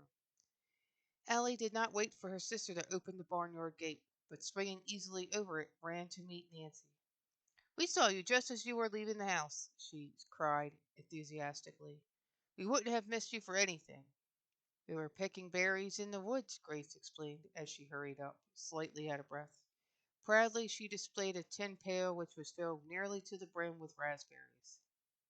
But look at her arms! And, and Allie laughed ruefully as she glanced down at the ugly scratches which had been caused by brambles and sharp thorns. You must come into the house and have a dish of berries, Nancy, Grace urged hospitably. They're good with sugar and cream. If you don't have them too often, Allie added. I could stop by a minute, Nancy declared as the three entered the house. I came to talk about the will. Oh, then you have good news for us, Allie asked hopefully. Are we really going to get some of the money? I don't know yet, Nancy was forced to admit. So far, I haven't been able to learn a thing about the missing will. Allie's face fell, but she tried to hide her disappointment. We need the money so badly, she said with an apologetic smile. Grace hadn't had a new dress in 3 years. She makes all of our clothing out of old things we happen to have in the house. If our luck doesn't change soon, I'm afraid we'll be mistaken for rag pickers. We really didn't expect much of Uncle Joshua's money, Grace broke in quickly, lest Nancy misinterpret her sister's remarks. We weren't related, you know. Well, you could hardly say the Tompkins were, for that matter, Allie declared. They were third or fourth cousins. We can get along without the money, Grace said quietly. We manage very well when I have plenty of work. We're a little discouraged right now because dressmaking has fallen off. It's a slack season. I guess people would rather go to the store and buy a dress ready made. I wouldn't, Nancy declared impulsively. Grace, I'd like to engage you to make me a dress. Will you do it? I'll pay you well. Tears of joy came into Grace's eyes. Will I? Oh, you don't know how grateful I am for the work. I haven't had anything to do for nearly 3 months. I don't mind poverty so much for myself, but for Allie, her voice broke. I promised Mother I'd look after her. Allie sprang from her chair and rushed to her sister. She flung her arms affectionately about her. Oh, Grace, I shouldn't have said what I said about needing money. I didn't mean it. Truly, I didn't. But it's the truth. We'll get along, Grace. If only my chicken money came in faster. Why can't a hen lay more than one egg a day? Grace smiled faintly at Allie's feeble attempt at a joke, and to break an awkward silence, Nancy took up the conversation. I'll bring the dress material with me the next time I come this way. She did not need a new dress, but she realized that there was no other way to help the Horner girls, for they were too proud to accept money. And now I want to ask you a few more questions about Joshua Crowley, Nancy told them. Do you know whether he ever visited other relatives besides the Tompkins? Oh, yes, Allie returned promptly. He was only distantly related to the Tompkins, you know. They were third cousins, I believe. He had a number of other relatives whom he frequently visited. Before he went to live with the Tompkins, they took turns keeping him, Grace informed her visitor. Can you tell me the names of those relatives? Let me see. Grace lost herself in thought. There are two cousins living in Masonville, Matilda and Edna Turner. Allie prompted her. They're regular old maids, but awfully nice. They were wonderful to Uncle Joshua when he was alive. And there were two nephews, Grace went on, William and Fred Matthews. They have a farm on this same river road. Everyone thought they would get something. How far do they live from here? Nancy inquired. Oh, not more than 5 miles. You could drive there in a few minutes. It's on the way to Masonville. Then I'll be able to make the two calls on the same trip, Nancy announced as she rose to depart. I must hurry along now, or it will be too late for me to stop there this afternoon. I am hoping that by talking with the relatives I may learn something which will help us to trace the missing will. I'm afraid there's not much chance we'll ever get anything, Grace said rather morosely. The Tompkins will never let the money slip out of their hands. If we find the will, they won't be able to keep the money, Nancy declared. Father will see to it that you girls get your just due. Oh, Grace, we forgot to tell Nancy about Abigail Rowan, Ellie reminded her sister. She'd be apt to know more about the will than anyone else. That's right. You really should call on her, Nancy. She took care of Uncle Joshua one time when he was sick, and he thought the world of her. He often declared he intended to leave her something. Even a few $100s would have meant so much to her, Allie added. Abigail is old and feeble now. She must be more than 70 years of age, and there's no one to look after her. Where shall I find her? Nancy asked quickly. She lives over on the West Lake Road, Grace responded. It's a good many miles from here. You can make inquiry at some of the farmhouses along the road. I won't have time to go there today, but I'll surely call upon her as soon as I can. And now I must be going, or it will be dark long before I get back to River Heights. Nancy said goodbye hastily. The Horner girls accompanied her to the roadster and watched her drive away. As she looked back from the corner, they waved their handkerchiefs. Plucky girls, Nancy thought. Until today, I didn't realize how terribly they need help. I simply must find a way to help them. She drove along the river road, heading in the direction of Masonville. Although it was growing late, Nancy was determined to visit the Matthews brothers and, if possible, Matilda and Edna Turner. After she had gone perhaps 5 miles, she began to watch the mailboxes, and presently noticed one which bore the name Matthews. The farmhouse was set back a short distance from the road, and Nancy drove the roadster down a narrow lane which led to it. As she stopped the car, a man came out of the house and regarded her questioningly. Learning that the farmer was William Matthews, Nancy quickly explained her mission. At first, the man was inclined to distrust her, but after he had made certain that she was not a friend of the Richard Thompson family, he talked frankly of Joshua Crowley, and told all that he knew concerning the will. My brother and I have filed a complaint with the proper authorities at the courthouse, he explained. We feel certain there must have been another will, because Uncle Joshua always said that he intended to leave us something. Did you actually see the will? Nancy questioned hopefully. The farmer shook his head. No, my brother and I haven't the proof that he ever made a second will. But we do know that he never had any particular love for the Tomlins. He felt that they took him in only because they were after his money. And I guess he wasn't wrong at that. Anyway, I'm certain he had made up his mind to cut them off without a cent. Perhaps he neglected to write the second will. That wouldn't be like Uncle Joshua. He was rather queer about little things, but he was always particular in attending to business matters. No, I'm more apt to think he made the will and hid it somewhere. You have no idea where he could have concealed it? Not the slightest, miss. My brother and I will be glad to offer a substantial reward to anyone who can produce it. Nancy asked a number of other questions, but the farmer was unable to furnish information which was of value. Disappointed, she thanked the man for his trouble and continued on her way to Masonville. Rumor, rumor, she sighed. That's all I hear. At my next stop, I hope I'll acquire a few facts. Upon reaching Masonville, Nancy made inquiry and was directed to the home of the Turner sisters. They lived alone at the outskirts of the city. Although not in poverty, they did not have any more money than they needed. Nancy found them at home, and when they learned the purpose of her visit, they greeted her cordially. They were very pleasant ladies, and she spent nearly an hour at their home. But although they answered her questions willingly, she learned nothing which had a direct bearing on the missing. will. Matilda and Edna Turner insisted that Joshua Crowley had intended to disinherit the Tompkins, but they had no idea what could have become of the later will. They had been led to expect a small inheritance and were disappointed that everything was going to the Tompkins. "Why don't you talk with Abigail Rowan?" Matilda suggested at the conclusion of the interview. "She took care of Joshua once when he was sick, and he thought a lot of her. She knew more about his queer ways than any other living person." "I don't believe it would do a particular particle good," Edna interposed. "Abigail's getting along in years, and her memory isn't what it used to be." It was after dark when at last Nancy took leave of the Turner sisters and headed her roadster toward home. She was tired and hungry as well as discouraged. "So far, I've only wasted my time," she thought despondently. "I'm no closer to finding the will than I ever was. And I'm sure there is one. I've often heard Father say that no real mystery is solved without a lot of hard work, and I'm ready to believe it." With the exception of Abigail Rowan, Nancy had called upon all of the Crowley relatives.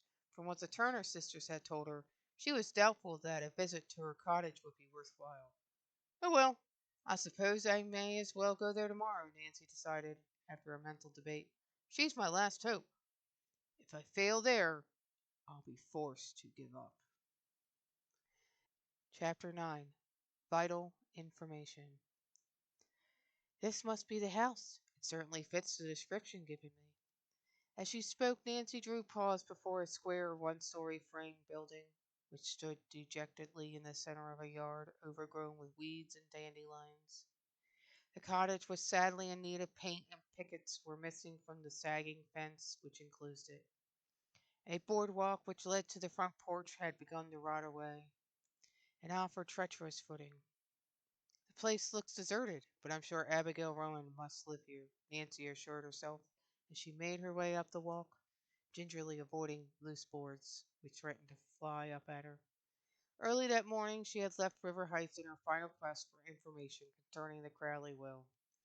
Nancy did not know exactly where Abigail Rowan lived, but she had taken the West Lake Road and had made inquiry along the way.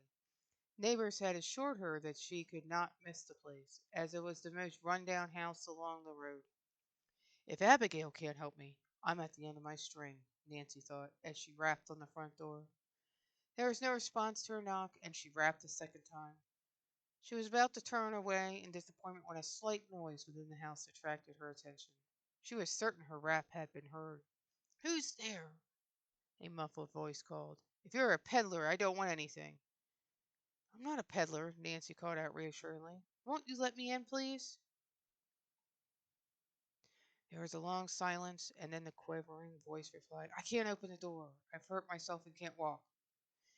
Nancy hesitated an instant and then pushed open the door. As she stepped into the dreary living room, she saw the pitiful figure on the couch. Abigail Rowan lay huddled under a ragged old shawl, her withered face drawn with pain. "I'm Nancy Drew, and I've come to help you, Miss Rowan." At the words, the old lady turned her head and regarded Nancy with a stare which was almost childlike. "You've come to help me," she repeated unbelievingly. I didn't think anyone would ever trouble themselves about old Abigail again. Here, let me arrange the pillows for you." Gently, Nancy moved the old woman into a more comfortable position. "Yesterday I fell down the cellar stairs," Abigail explained. "I hurt my hip and sprained my ankle. I can't take a step without it nearly killing me." "Haven't you had a doctor?" Nancy asked in astonishment. "There ain't been a soul come near me," Abigail sighed. "I've just laid here on my bed and wondered how soon the end would come. I'm getting along in years now, and it won't be long." "Nonsense!" Nancy protested briskly, for she saw that the old lady's trouble had made her morose. "You have a good many happy years yet before you. Can you walk at all? Are you certain your hip isn't broken?" "I can walk a little, but it hurts something awful when I do." "Then your hip isn't broken," Nancy said in relief. "Let me see your ankle. Why, you don't even have it wrapped up. Where are the bandages? I'll fix it for you." "There's a white rag in the kitchen closet in the kitchen," Abigail told her. Nancy shook her head sternly. "A rag won't do. You have a bad sprain and must be taken care of properly. You really should have a doctor." "I can't afford it," Abigail murmured. "Let me pay for it," Nancy begged. Abigail shook her head stubbornly. I'll not take charity. I'd rather die in my bed. Well, if you're set on not having a doctor, I'm going to the nearest drugstore and get bandages and a number of other things, Nancy insisted. But before I go, I'll make you a cup of tea. There ain't any tea in the house. I'll go get something. Get some. What else do you need? I need most everything, but I can't afford to pay for it. You might get me some tea and a loaf of bread. That's enough. You'll find the money in a drawer in the cupboard. It's not very much, but it's all I have. I'll be back in a few minutes, Nancy promised. She stopped in the kitchen long enough to examine the cupboards. As she had suspected, they were practically empty, with the exception of a little flour and sugar and a cheap can of soup. There appeared to be nothing in the house to eat. Nancy discovered the money drawer, but an investigation revealed that it contained less than $5. It's probably every cent poor Abigail has in the world, she thought. Nancy did not take any money from the drawer, but quietly slipped out the back door, hurrying to the roadster which she had left at the roadside. She drove to the nearest store and ordered nearly $10 worth of groceries. She wished that she might take a doctor back with her, but she realized Abigail was set in her ways and would not accept the service since she could not pay for it. Before she returned to the cottage, Nancy stopped at the drugstore and purchased bandages and liniments. She carried the supplies into the house and quickly set about making Abigail more comfortable. She bathed the swollen ankle and bound it neatly with the clean bandage. Feels better already, Abigail told her gratefully. I don't know what I'd done if you hadn't come when you did. As soon as she had attended to the woman's immediate needs, Nancy built a fire in the kitchen range, put on the tea kettle. While she was waiting for the water to boil, she raised the drawn shades and permitted the warm sunshine to flood into the room. While she did this, she told Abigail Rowan something about herself. After the tea had steeped, she poured Abigail a cup and urged her to eat the nourishing meal she had prepared. She was gratified to observe that almost immediately the old woman became more cheerful and seemed to gain strength. She sat up on the couch and appeared eager to talk with Nancy. There ain't many folks that are willing to help an old woman. If Joshua Crowley had lived, things would have been different, she declared. It's strange that he didn't provide for you in his will, Nancy replied quietly. She did not wish to excite the old woman by telling her real mission, and yet she was eager to find out what Abigail knew about the missing will. She hoped that she might lead her tactfully into a discussion of Joshua Crowley's affairs without raising hopes which might never be realized. It's my opinion that Joshua did provide for me, Miss Ronan returned impressively. Many a time he said to me, Abigail, you'll never need to worry. When I'm gone, you'll be well taken care of by my will. And then everything was left to the Tompkins, Nancy encouraged her to proceed. That was according to the first will, but there was another one. I don't know what became of it. Are you sure there was another will? Nancy inquired, almost too eagerly, for Abigail looked at her rather sharply. Of course I am. I'm as sure of it as I am that I'm sitting here. Why, I saw that will with my own eyes. You saw it? Nancy gasped. The old woman nodded gravely. Mind, I didn't see what was in the will. One day Joshua came in where I was sitting in my rocking chair, and right off I noticed he had a piece of paper in his hand. Abigail, he said, I've made my will. I fooled them lawyers and wrote it myself. How long ago was that? Nancy asked quickly. Let me see. Abigail frowned thoughtfully. No, I can't remember the exact date. It was about the time Joshua went to live with Richard and Cora. Well, to go on with what I was saying, when Joshua showed me the will, he seemed mighty tickled about it. Mind, he didn't show me what was inside, but he hinted that he'd done well by me. But Joshua, I said to him, are you sure it's legal to write it yourself? Of course it is, he said to me. A lawyer told me it was all right just as so long as I had it witnessed. Do you know who witnessed the will? Nancy broke in. No, I didn't ask him, and he didn't say. He just went out of the room, chuckling in that funny way he had. Haven't you any idea what became of the will? Nancy asked hopefully. I reckon he hid it somewhere. That would be like Joshua. But I remember he did say something about putting it where nobody can get it unless they have legal authority. So I don't know what became of it. For all I know, he may have turned it over to a lawyer. Are you certain that was all he said? Nancy inquired gently. She knew that Abigail had grown rather childish and that her memory was failing. It seems to me he did say something about what he was going to do with that will, but I can't. just recollect. Abigail shook her head and sighed. Many a night I've laid awake trying to think what it was. It seemed to Nancy that, as victory was almost within her grasp, it had been snatched from her. Undoubtedly, Abigail Bowen held the secret of the Crowley will locked in her brain, and it was equally likely that she would never be able to recall the vital information unless in some unusual way her memory was given a particular stimulus. Try to think, Nancy begged. I can't remember, Abigail murmured hopelessly. I've tried and tried. She leaned against the cushions and closed her eyes as though the effort had exhausted her. At that very moment the clock on the mantel chimed 3. Abigail Rowan's eyes fluttered open and an odd expression passed over her face.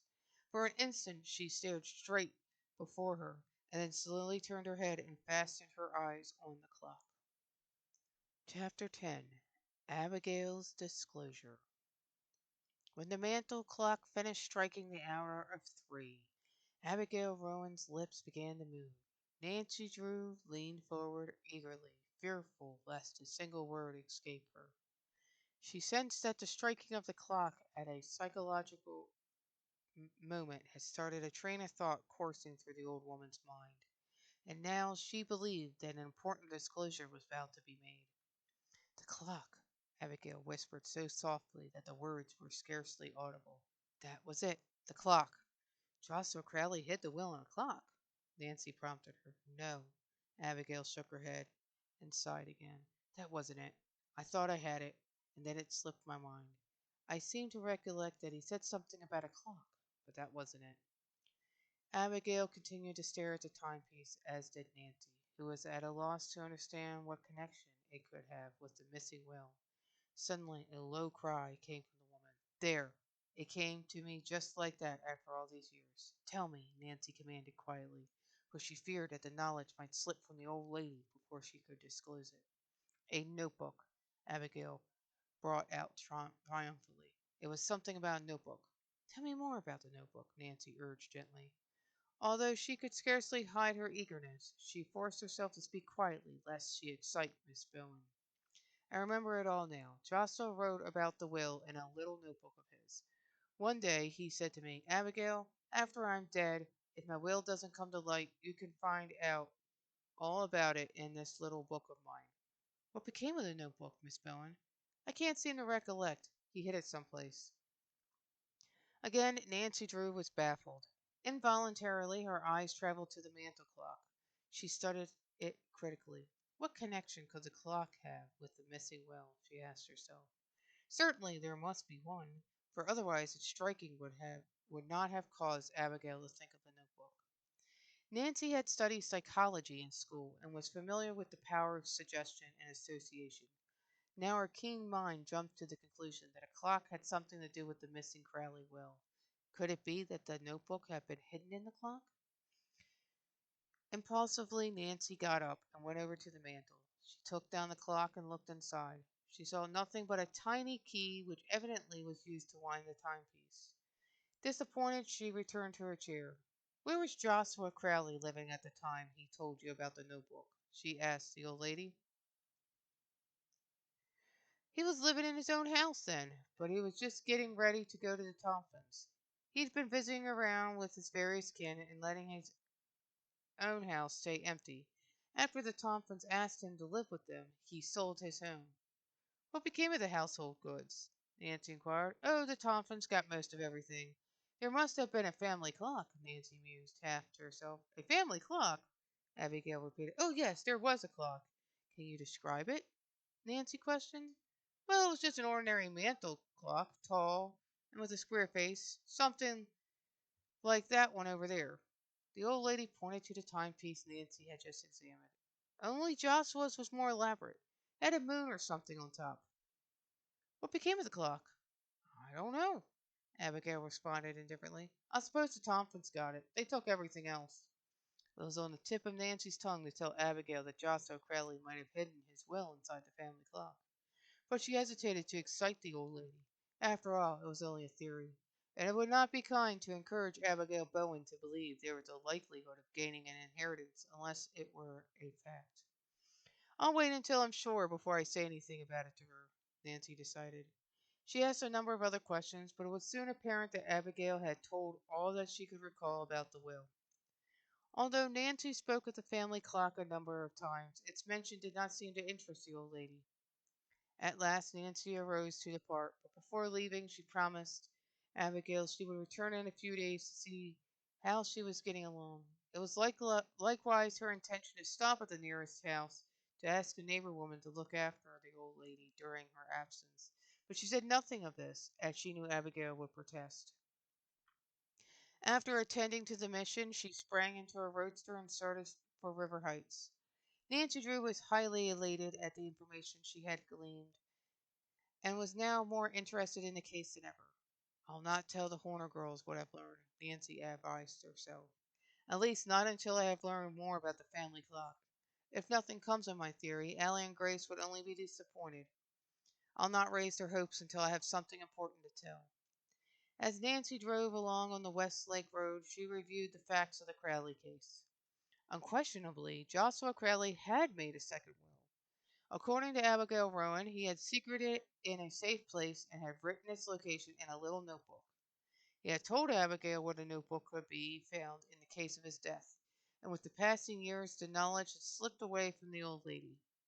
It's my opinion that Joshua Crowley hid the notebook in the family clock, Nancy reasoned. Otherwise, why would Abigail have said anything about it? Nancy was at a loss to know how to proceed. She knew that her next step in unraveling the mystery was to search the Crowley clock, but this would not be easy to accomplish. If, as Abigail had indicated, the clock had fallen into the hands of the Tompkins, the task might be an impossible one. Then, too, it was not at all unlikely that the Tompkins had already discovered the notebook. In that case, they would have destroyed it, Nancy told herself. Still, from the conversation I overheard in the park, I feel reasonably certain the notebook has never been found. Now, if Joshua Crowley ever hid it in the clock, it must still be there, and it's up to me to get a hold of it. During the long ride to River Heights, Nancy Drew mulled over the perplexing problem. But try as she would, she could think of no way to get her hands on the old clock. She must find some means of gaining entrance to the Thompson residence. I can't very well climb through a window, much as I would like to, she laughed. And if I pay a social call upon the Tompkins, they're sure to be suspicious. We haven't been friendly for years, and since Ada and Isabel discover that I have taken an interest in the Horner girls, they will be certain to question my motive in going to their house.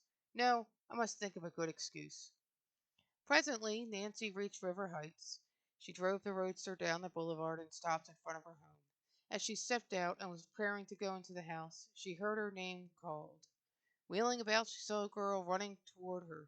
It was one of Nancy's chums, Helen Corning. "Hello, Nancy," Helen called. "I haven't seen you for days. Where do you keep yourself?" Nancy laughed as she greeted her chum. "Oh, I've been especially busy lately. Come into the house and we'll have a chat." "Oh, I can't, Nancy. I wouldn't be up this way. But I'm trying to sell tickets for a charity dance." "How many have you sold?" "I have 6 left," Helen sighed. "It's a thankless job." "I'll take 2, if that will help you out," Nancy offered. "Will it help me? Say, if I ever get rid of these tickets, I'm going to dance a hornpipe. If I don't sell them this afternoon, it's going to fix it so I can't start for Moon Lake. I wish I'd never promised to sell the things." "Moon Lake?" Nancy asked, in surprise. "Yes. I'm going to a girls' camp there. I have planned to leave tonight, but unless I get rid of these tickets, I don't see how I can." "I wish you were going with me to Moon Lake, Nancy." "So do I, Helen." "Why don't you come along then?" "No, I can't," Nancy protested. "I'm involved in something important, and I can't get away. I'd love to go, though. Really, I would." "Well, if you find you can make it later, just hop into your roadster and come along. I'll be there for 2 weeks. That is, if I ever get rid of these charity tickets. I can't leave until I've sold them. I paid for them out of my allowance, only I've spent it already. Ready." "You're in difficulties," Nancy laughed. She reached in her purse. "How much are the tickets, Helen?"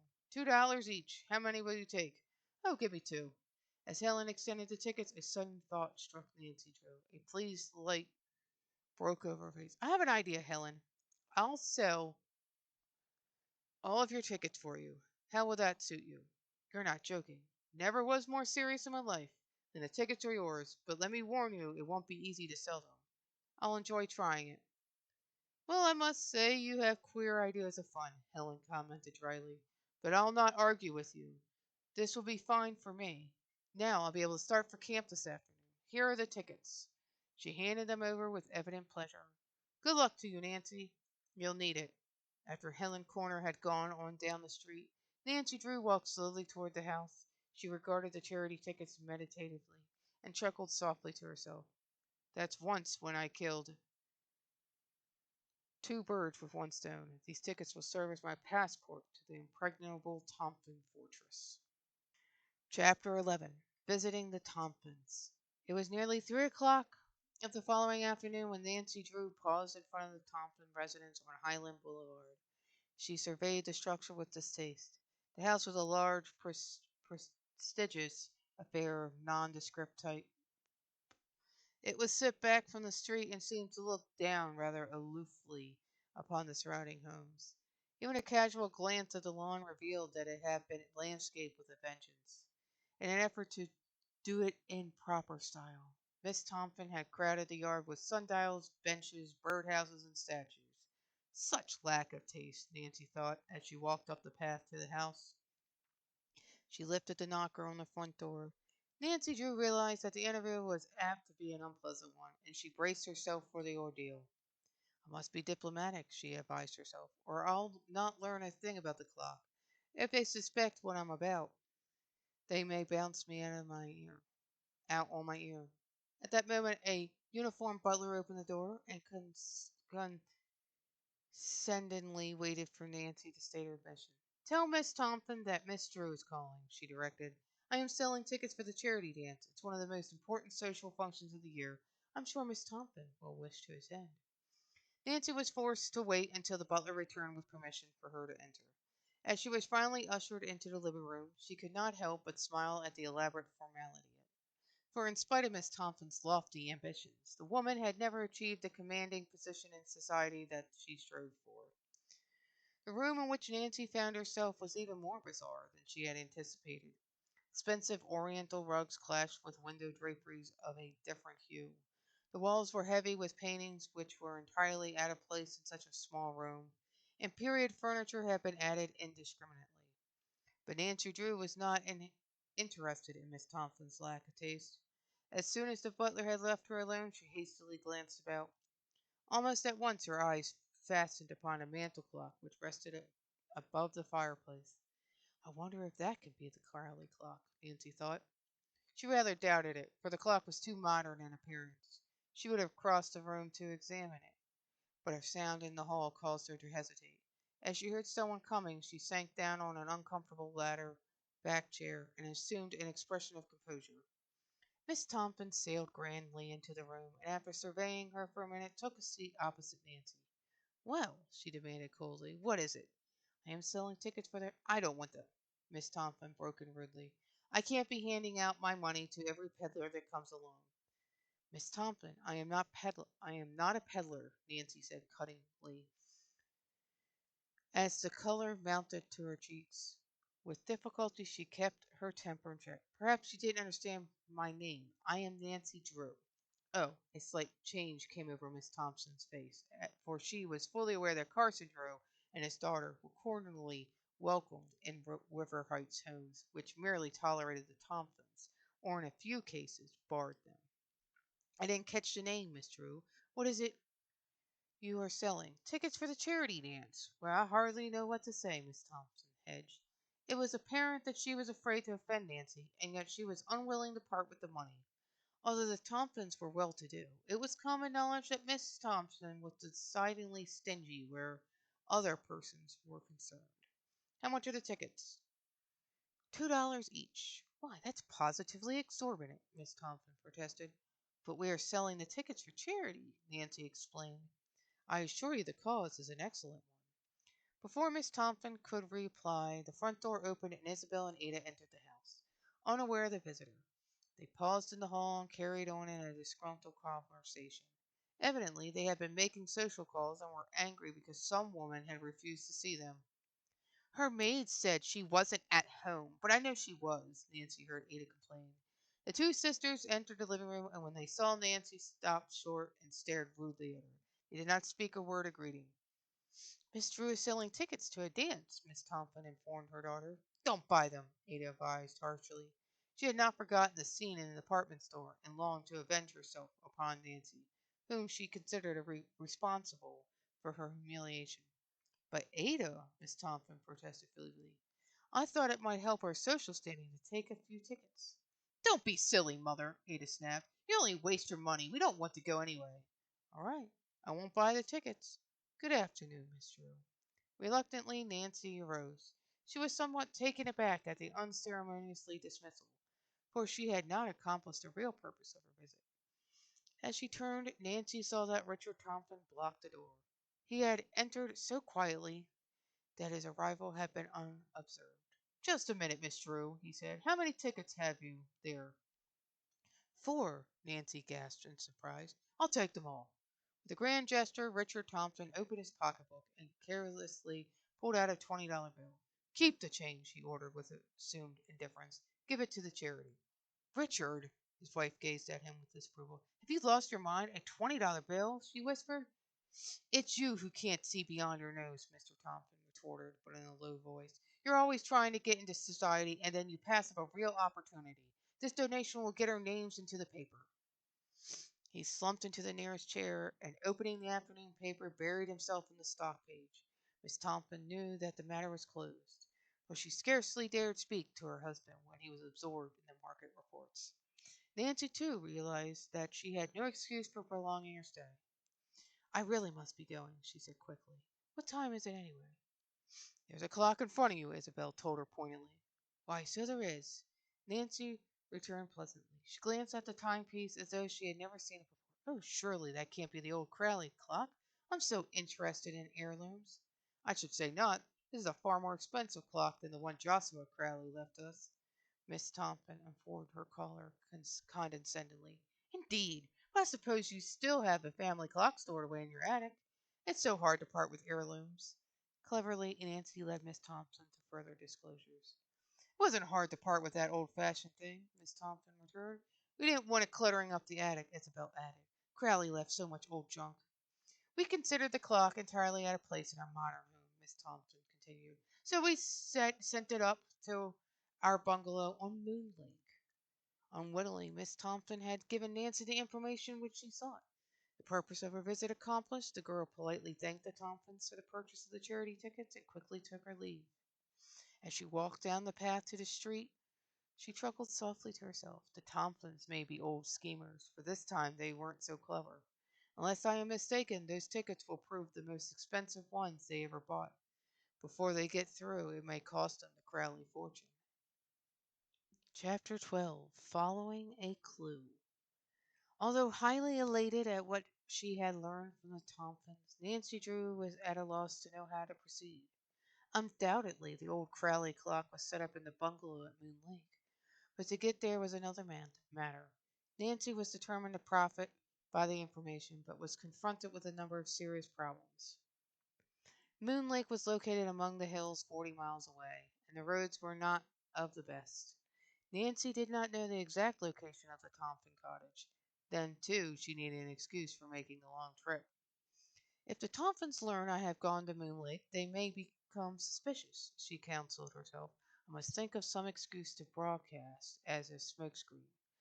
But try as she would, Nancy could think of nothing. She took a certain amount of pride in her detective work, and now that she felt she had struck a valuable clue, she did not wish to ask advice from her father. She preferred to solve the mystery herself and then surprise him with the solution. At dinner that night, Nancy was unusually silent, and Carson Drew commented on her preoccupation. Seems to me you have been looking troubled lately, he observed. Do you feel well? Never felt better in my life, Nancy laughed. It's just the same. I believe you need a vacation. I realize that it isn't easy for a girl your age to look after a big house like this. After a time, the responsibility gets to be wearing. How stupid of me, Nancy exclaimed. In her excitement, she permitted a fork to fall from her hand and clatter against the plate. Carson Drew, who did not comprehend what was passing through his daughter's mind, looked at her in surprise. Stupid, he inquired. Oh, I mean it was strange I didn't think of Helen Corning before this, Nancy said hastily. Helen is going to a girls' camp on Moon Lake. I'm dying to go to Moon Lake. May I start the first thing in the morning? I know I can get in. They have room for half a dozen more girls, Helen said. I think it would be an excellent idea, Nancy. A nice rest will do wonders for you. Go, by all means. Nancy Drew was delighted that she had stumbled upon an excuse which would make it appear natural for her to go to Moon Lake. Early the next morning, after packing a suitcase, she started off in the roadster. As it was not out of her way to go by the river road, she decided to stop at the Horners and give Grace the dress goods she had promised her. As she drove in at the gate, one glance told Nancy that something was wrong. She saw a number of dead chickens in the barnyard, and as the Horner girls came toward her from the direction of the hen house, it was evident that Allie had been crying. Why, what is the matter? Nancy asked quickly. Oh, it's my chickens, Nancy. They're all dying. I can't understand it. This morning, when I went to feed them, I found 10 dead. I'm so discouraged. And yesterday a fox took two, Grace added. I guess fate is against us. I'm afraid I'll lose all of my chickens before I get through, Allie declared unhappily. I don't know what is killing them. They seem to have a strange disease. Allie is all broken up, Grace said quietly. She's worked so hard with her chickens. Most of them are pets. And then we need the money so badly. Now that dressmaking has fallen off, the chicken money is our only means of support. Please, won't you let me help? Nancy begged, reaching for her pocketbook. Accept a little loan to tide you over. Grace shook her head firmly.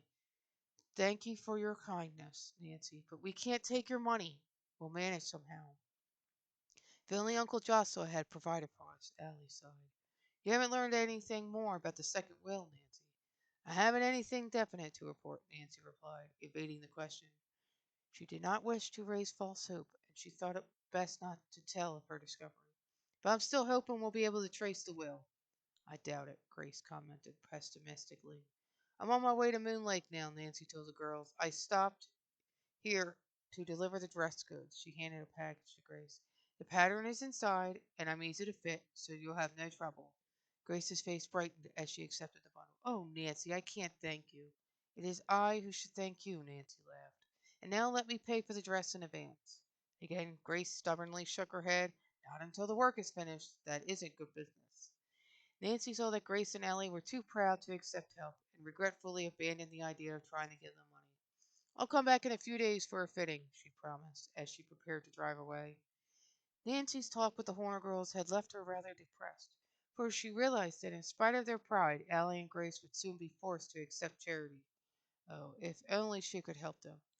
And poor old Abigail, Nancy thought, if Joshua Crowley had used a grain of sense, things wouldn't be in such a muddle.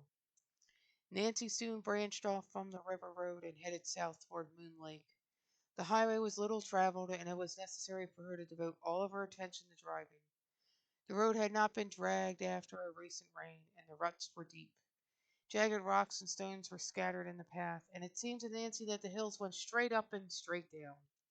Presently, she noticed that the roadster had taken a strange notion to turn to the left of the road, in spite of her efforts to keep it in the middle. Not without foreboding of trouble, she stopped the car and got out to make a tour of inspection. As she had suspected, a rear tire was flat. A puncture, Nancy murmured in disgust. If that isn't just my luck. Oh well, I suppose I must fix it myself, because there won't be another car along for an hour on this road. It was not the first time Nancy Drew had changed the tire, but she never relished the task. Rummaging under the seat, she pulled out the tools and quickly jacked up the rear axle. She loosened the lugs which held the tire in place and tugged at it. Again and again she pulled, but the huge balloon tire could not be budged. Then, as she gave one mighty tug, it came off, and Nancy Drew fell backwards into a sitting posture in the road. Well, it's off, anyway, she told herself with satisfaction, as she brushed the dirt from her clothing. It required but a few minutes to put on the spare tire and fasten the old one to the rear of the car. Then, in relief, Nancy started on her way again, but the accident had delayed her nearly an hour. It was after 12 o'clock when at last she came within sight of Camp Avondale, where Helen Corner was staying. Through the tall trees she caught a glimpse of a long row of shacks and saw the smoke rising from the cookhouse. Beyond, the blue lake sparkled and glimmered in the sunlight. As Nancy drove into the camp, a group of girls gathered around the roadster. Helen Corning came running out of the cabin to greet her chum. Girls, it's Nancy Drew, she exclaimed enthusiastically. Now the fun will start. Park your car over there They are back at the cookhouse, Nancy. Am I too late for dinner? Nancy demanded. I'm nearly starved. You're just in time, Helen assured her. Oh, Nancy, I'm so glad you came. So am I. How long can you stay? Oh, I don't know. Until you get tired of me, probably. You'll stay for the rest of the summer, Helen laughed. Nancy was escorted to the main building of the camp, where she met the lady in charge and register. She is to stay with me, said Helen, and so it was arranged. When the girls walked off, Nancy told Helen about selling the charity dance tickets and gave her the money paid by Mr. Thompson. He surely was generous, said Helen in surprise. He did it just to show off, declared Nancy. I am positive of it. Nancy scarcely had time to deposit her suitcase under her cot and freshen up a bit from her long ride when dinner was called. Food was plain but substantial, and already she discovered that she had developed an enormous appetite. Dinner over, she was rushed from one thing to another. The girls insisted that Nancy join them in a hike.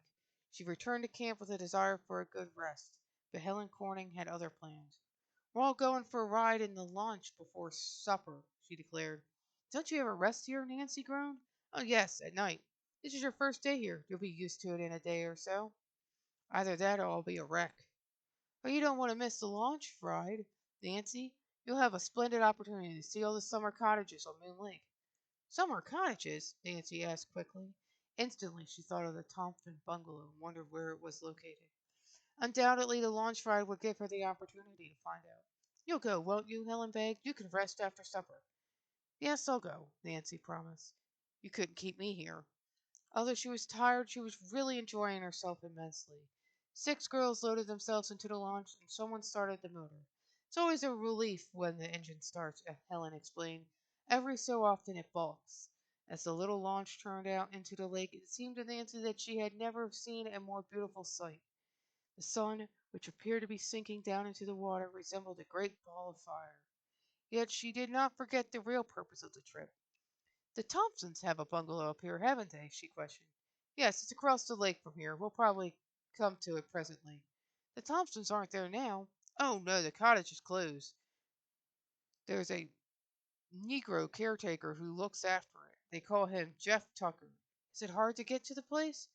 No, not if you go by launch, but it's a long way if you take the road around the lake. I didn't know you were particularly interested in the Thompsons, Nancy. Oh, they're no friends of mine, Nancy returned hastily. I was merely curious. After a time, as the launch chugged along close to the shore, Helen waved her hand toward a bungalow which was set back some distance from the water. The Thompsons owned that one, she informed her chum. Eagerly, Nancy turned her head and looked. She told herself that she would remember the location. We're going to have a wonderful time here together, Helen chatted happily on. Next week there's going to be a big dance, too. Oh, there's so much of interest at Moon Lake, Nancy. You'll stay, won't you?